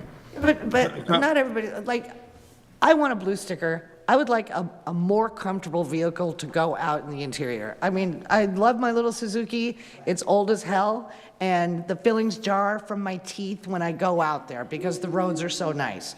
So I would like to get, you know, a newer vehicle with better shocks and all that kind of stuff, but I don't want a monster. I mean, my God, the first one for 14 years, and then I got the Porter.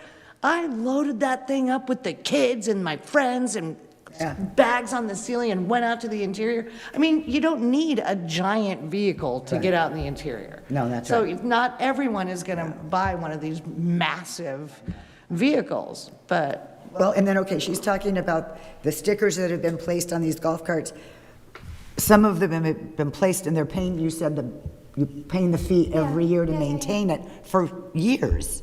In years and years. Yeah. They have no intention. If they haven't been able to buy something in 20 years, I'm sorry, that's You didn't ridiculous. say 2 years. I don't know, start I mean, a plan to yeah, get off the no. vehicle and, Yeah. you know what I mean? Yeah, but You these don't are, have to make it a year, because I understand, you know, you didn't expect you got the sticker and all of a sudden have to buy a vehicle, and they're Exactly. expensive, so I understand. Yeah. But we do need a oh, time. if I could just suggest 2 or 3 years would be fine. 1 year is probably too quick. And then we would put in a hardship thing that if you can't afford for some reason, that there's always a hardship exemption. We put that in before. We've never had someone utilize that hardship, but to preserve, you know, any legal challenges, we could put a hardship in there. They then have to come and they have to prove that they can't purchase a full-size vehicle because of hardship. And remember, a full-size vehicle is not an SUV. Right. It can be just a Prius. Yeah. Or, you know, a Honda. right. I mean, I think I would even be comfortable with a 5-year on this, like give them, I know. What about the ones who've had them for 20? I know, but it's a new thing. I would like people to have time to, 5 years to me, or even 3 years, maybe 3 years is I the think 3 compromise. is- If we do a 3, we could do a 3-year. So do a 3-year and then have a hardship exemption if necessary. And that's on both of those, the 34 and the 41 stickers. Yeah. And I'd like the council to consider that banking is nowhere in our municipal code. Exactly. So with that being said, there's individuals that have had these for 20, 30 years. Right. And so I like the idea of if an individual does have a bank sticker, which I have no idea where it came from, why continue to allow this person to bank where all they do is renew it every year, pay for it, and it's just an drawer that I keep so that they don't lose it. Like, free up those for those individuals, even if it's Right. just for a golf cart. If you come off the list, it doesn't necessarily mean you need to get a vehicle immediately. So say if we change this, we would have to contact all those people that are banking Yeah. and let them know this has changed. You have this amount of time to get a vehicle or. Right, and the other consideration, I suppose, is those 34 people decide, okay, I'm going to get a full-size vehicle, and now there's 34 additional vehicles on the island that aren't on the island right now. But that's Well, where no, the- if the I don't think bank, that's if gonna the happen, bank but- stick, if we put stuff on the bank stickers, that's the possibility of 41 new vehicles Yeah. on the streets, you know, it just, But that's what I you come don't- into consideration with two Well, vehicles. you know, as long as they're allowing- paying, as long as they're paying to bank it or to put it on their golf cart, I don't, I hear what you're saying, totally. The ones who have a golf cart is, I think, makes sense to right now. However, she's right that we don't have them in the code currently. It's not actually a thing. So she could literally say, this is not in the code. None of you have these blue stickers anymore. Because one of Ta-da. the biggest complaints that I have is the list, even though I believe that I've done an amazing job on moving the list, some people say, I'm still not there yet. And I've been here and I see this person. Yes, many newer individuals do have vehicles because they're transferred Right. over. And that's one of the questions I get all the time. And I explain, this is how it happened. It transferred from one individual to the other. But the whole banking, it's like, why do we allow individuals to continue to bank? It doesn't free up any space. Right. And I can assure you that many individuals would say, I don't need a large vehicle. All I want to do is have a little Nissan Xterra to go out to the interior. And then again, even if we do free up more spaces for residential vehicle permits and are oversized, they have to be parked off street. Right, right. So necessarily, they wouldn't take up the city streets during the day. During the day, they would, but during the evening, where individuals are at home, that wouldn't necessarily be an issue at all. Just thoughts out there that I see from the community that come in, and I hear them out, their complaints, and they know, I know you're trying to work through this, Rocio. However, it's very unfair for an individual to bank 3, 4, 5 stickers, and they're just sitting there. We're never getting one. stickers. Yeah. Well, that's what I'm saying. I mean, I think we say after these, the ones that are currently banked are it, we don't add more banked stickers. Nobody gets to bank a blue sticker. And we either tell them, or Right. get off the pot. Yeah. Yes. and I could agree to that anybody going forward, no more banking. Yeah, so blue is just for full-size vehicle. Okay, what else? I think we did good. For caps for residential, does anyone want to look at that? Not For today. Autoettes? Playing the, yeah. Yeah, let's cap them. For Autoettes, too? Just Yeah. throwing it out there. Yeah. I'm not really, don't freak out, people. I'm not really throwing it out there, but I'm just discussing if we need to talk about this in the future. Right. I think it is something we need to talk about in the future, and maybe that's when we go to 1-for-1 on Autoettes. 2 for 1?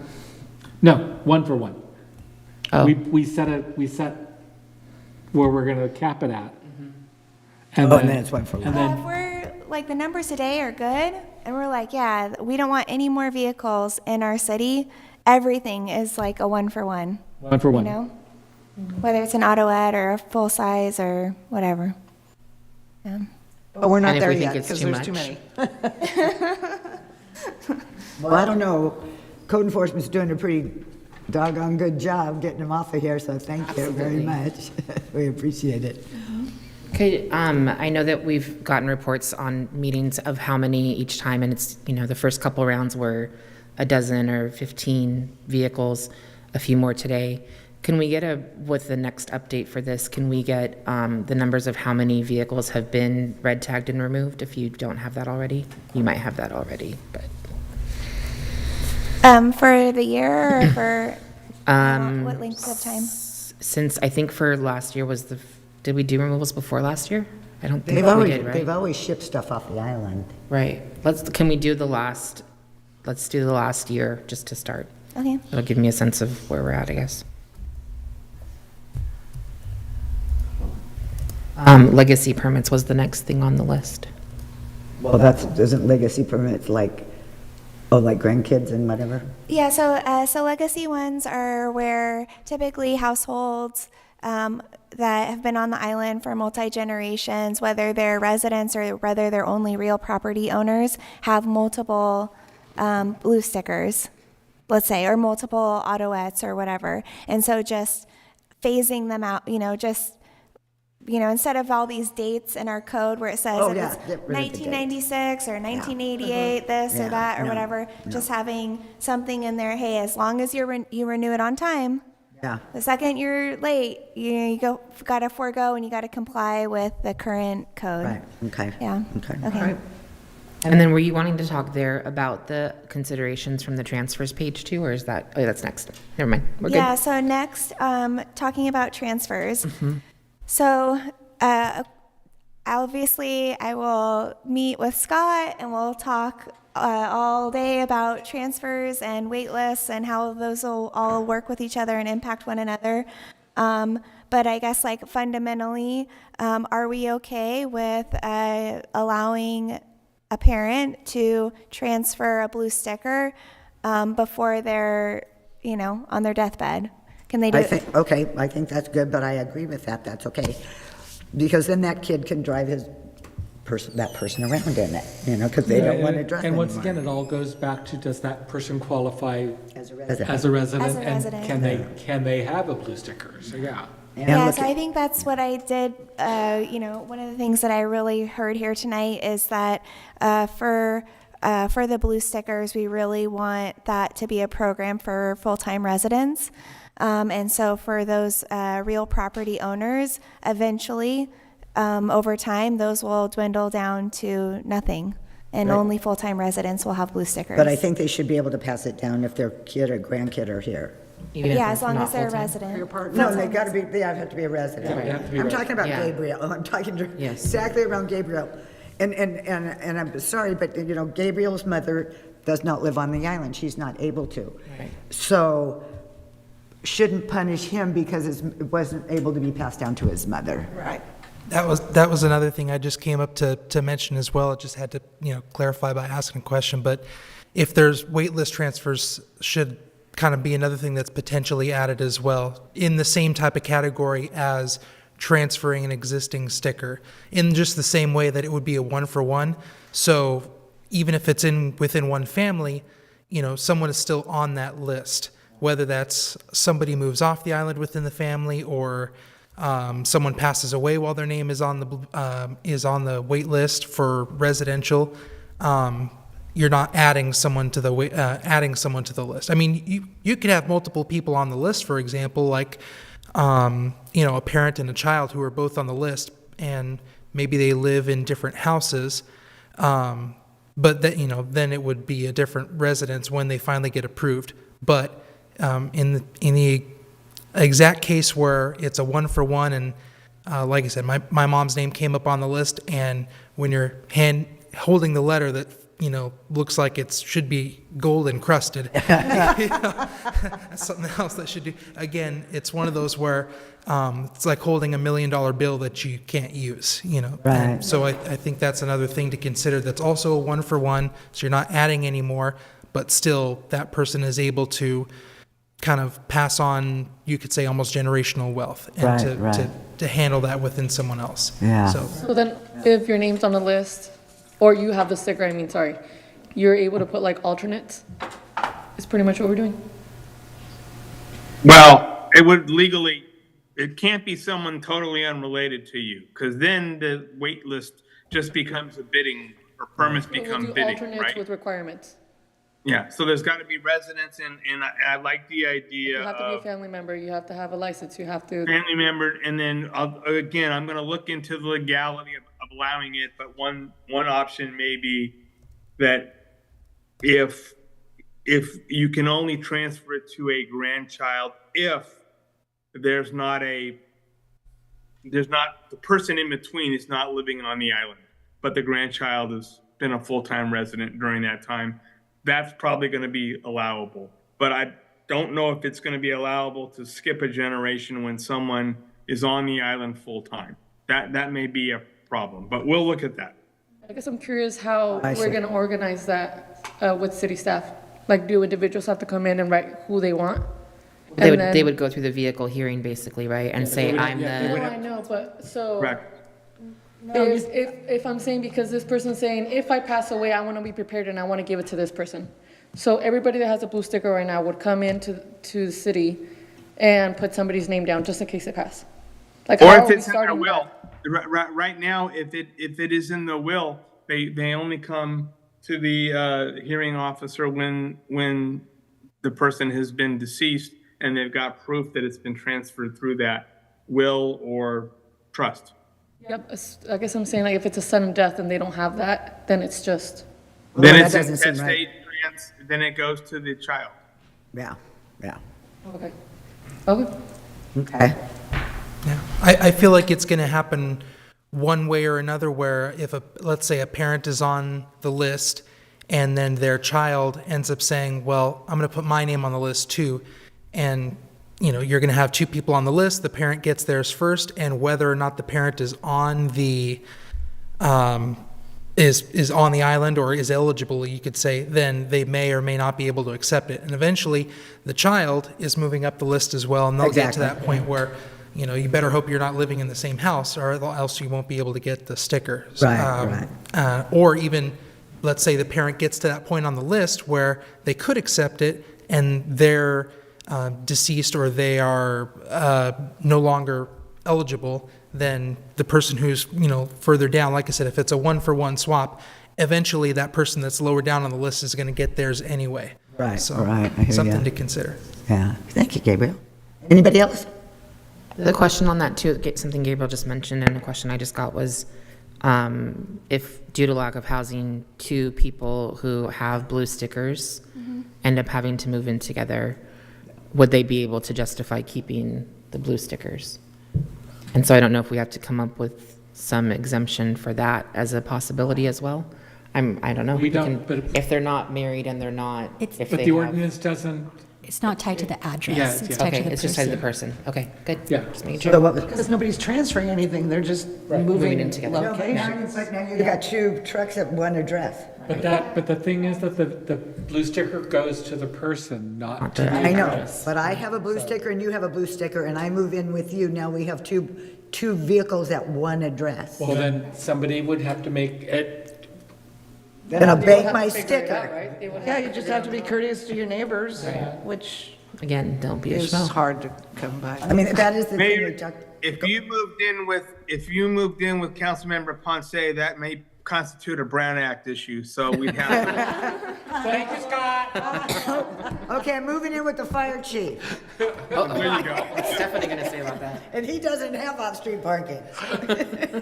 Just one thought on this whole discussion, if we're doing if it skips, like Gabriel's example, if it skips that the parent is not here and then it goes to the grandchild, how are we enforcing that? Right. Am I asking for a family tree? Right. Right. I don't know what to Proof ask of- for. I mean, I would preferably, obviously, ask for a hearing, but I think how are copies we of doing birth this? certificates would have to be what it goes to, right? Yeah. There'd have to be There documentation. have to be Yeah, if it's just- government And a documentation. death certificate. or Copies whatever. of birth certificates along with a death certificate, or it wouldn't have to be a death certificate. 'cause So we're one saying thing they I could ask transfer is that we before. be very, very extremely Clear, yeah. explicit Yes. Yeah. on what we ask. Yeah. Because then it gets very hard, like, I think you need this, I'm not sure, but be very specific, please. Right. I think the documentation would need to be proof of a birth certificate of the parent and then the child, so that you have the parents, or even if it's proof of legal guardianship, I guess we should say too, right? So, Because if it's skipping a generation, then Correct. that's the case that we have to, You'd have to the have two. individual has to provide proof that the parent isn't here. correct, So, Right, correct. easy to do.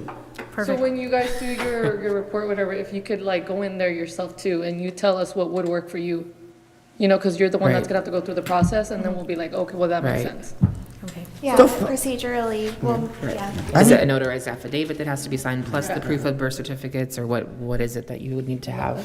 And I think pretty much we're kind of going along with what you all came up with, code and you all, I think. So if you find that we're kind of going off Miguel or Rocio, then you can, at the next, whenever we talk this again, you can just say, hey, hey. You guys are crazy. Exactly. Councilmember Ponce is crazy. Okay, any other last comments? We have 3 more to go through, I think, on the list. Sorry, buddy. Okay, go. No, I think we talked about wait lists, and we talked about the ability or inability to bank. Right. So aligning overnight parking times? Overnight parking times. So yeah, do those times still make sense? Midnight to 6 a.m. for residential, Change the card. You know what, 7 p.m. to 6 you a.m. all for came up commercial. with that, so Yeah, can't it just be those are your recommendations. I think that's what we go with. What, can it just be 7 PM to 6 AM for everybody? Why is there a difference? Probably because, if I am staying at my place in Hamilton Cove and I want to go down for dinner, it's probably going to be a little later than 7 that I'm parked on street. Well, and my curiosity is why aren't they not all midnight? Because there are commercial businesses who are open late as well. Okay. So maybe we do midnight to 6 for everyone to make it fair and easy. But that doesn't get those commercial vehicles off the street. Correct. But some of them need to be on the street. What do you think, Miguel? Yeah, I'm curious to know what your guys' is. 2 a.m. to 6 a.m.? For everybody? Yeah. Okay. Mikey says midnight.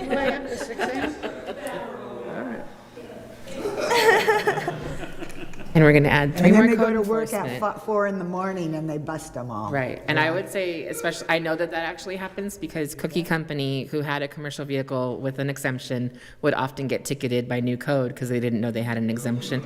Yeah, they leave a note now, so, yeah. Yeah. Okay, so if that's the, okay, you're saying. I mean, it could, for commercial vehicles, it could be a condition eventually with the vehicle hearing officer. Like, it depends on your business, like, oh, what's your business? Okay, yeah, you off-street parking, But that makes it a bitch for those guys. Oh, totally, yeah. Yeah, because it's like, oh, you got That's okay. I think that, Sorry, Miguel. I feel like the consistency would help. Ticket greatly. his golf cart. All right. Okay, for them. Okay, what else? And then the electric commercial autoet replacement program. So Rocio, specifically, you're asking if we're going to allow people who already have a gas golf cart to be able to get a commercial permit with the gas golf cart as opposed to requiring new electric. My soul wants me to say no, and my head says, yeah, we have to. We have to which one? We have to allow that to be a thing because we're not prepared as a city yet to have electric charging stations. However, they should have off-street parking. Right, exactly, and we're gonna put, so that we don't end up with a bunch of derelict business ones, Right. we're gonna start, The two-stroke motor. yeah, phasing those out. Yeah. Okay. So for right now though, for the sake of her providing this, are we gonna, if people cannot or have an electric golf cart, If they're able to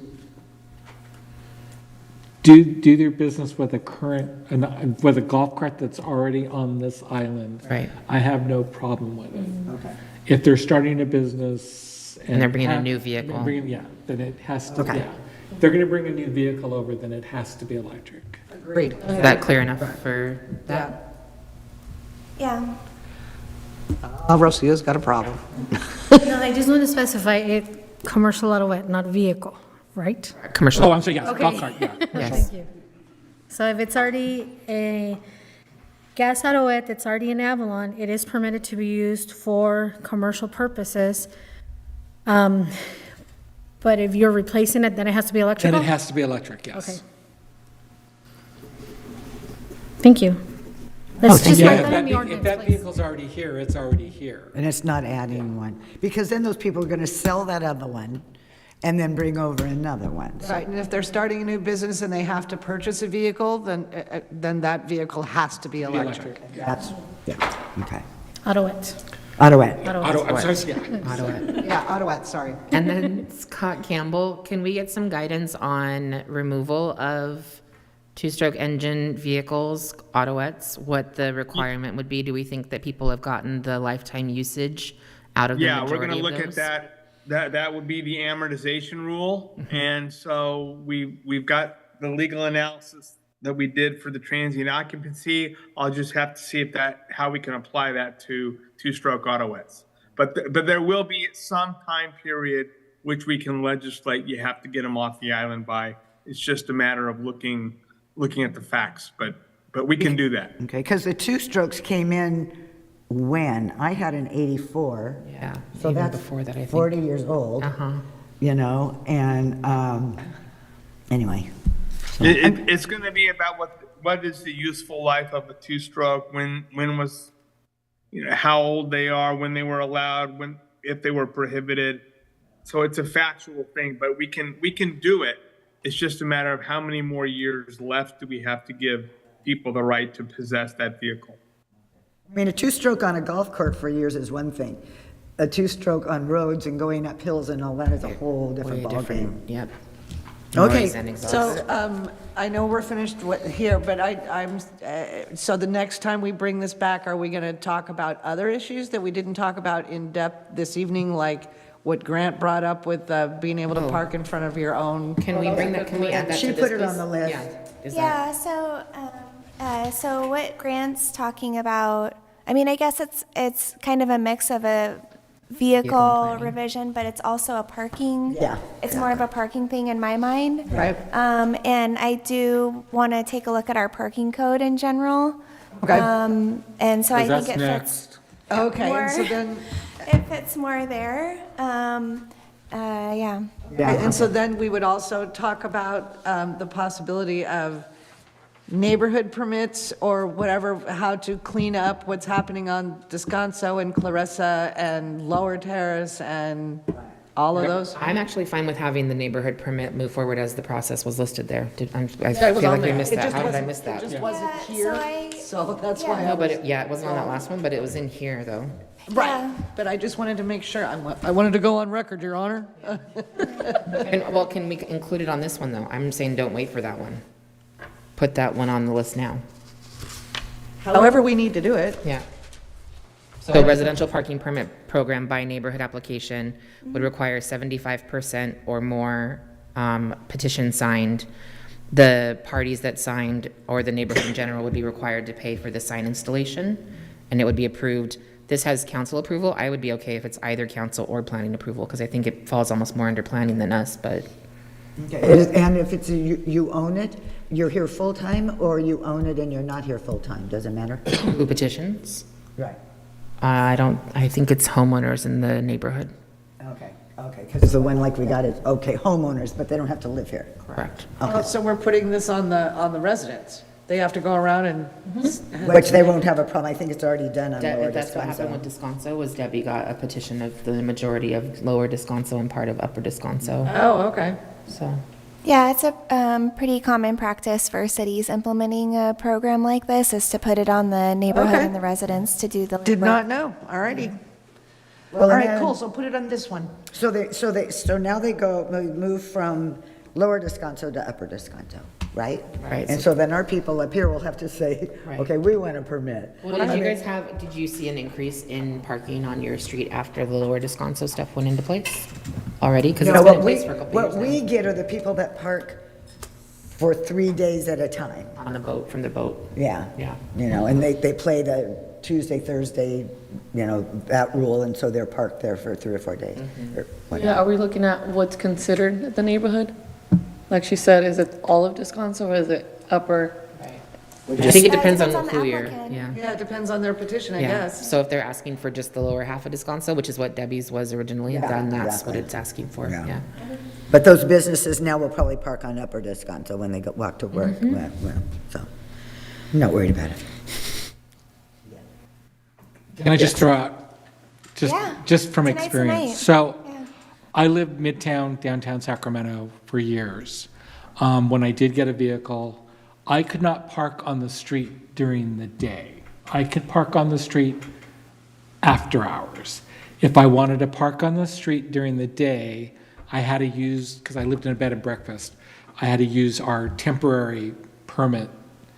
But any other time I had to park in the driveway.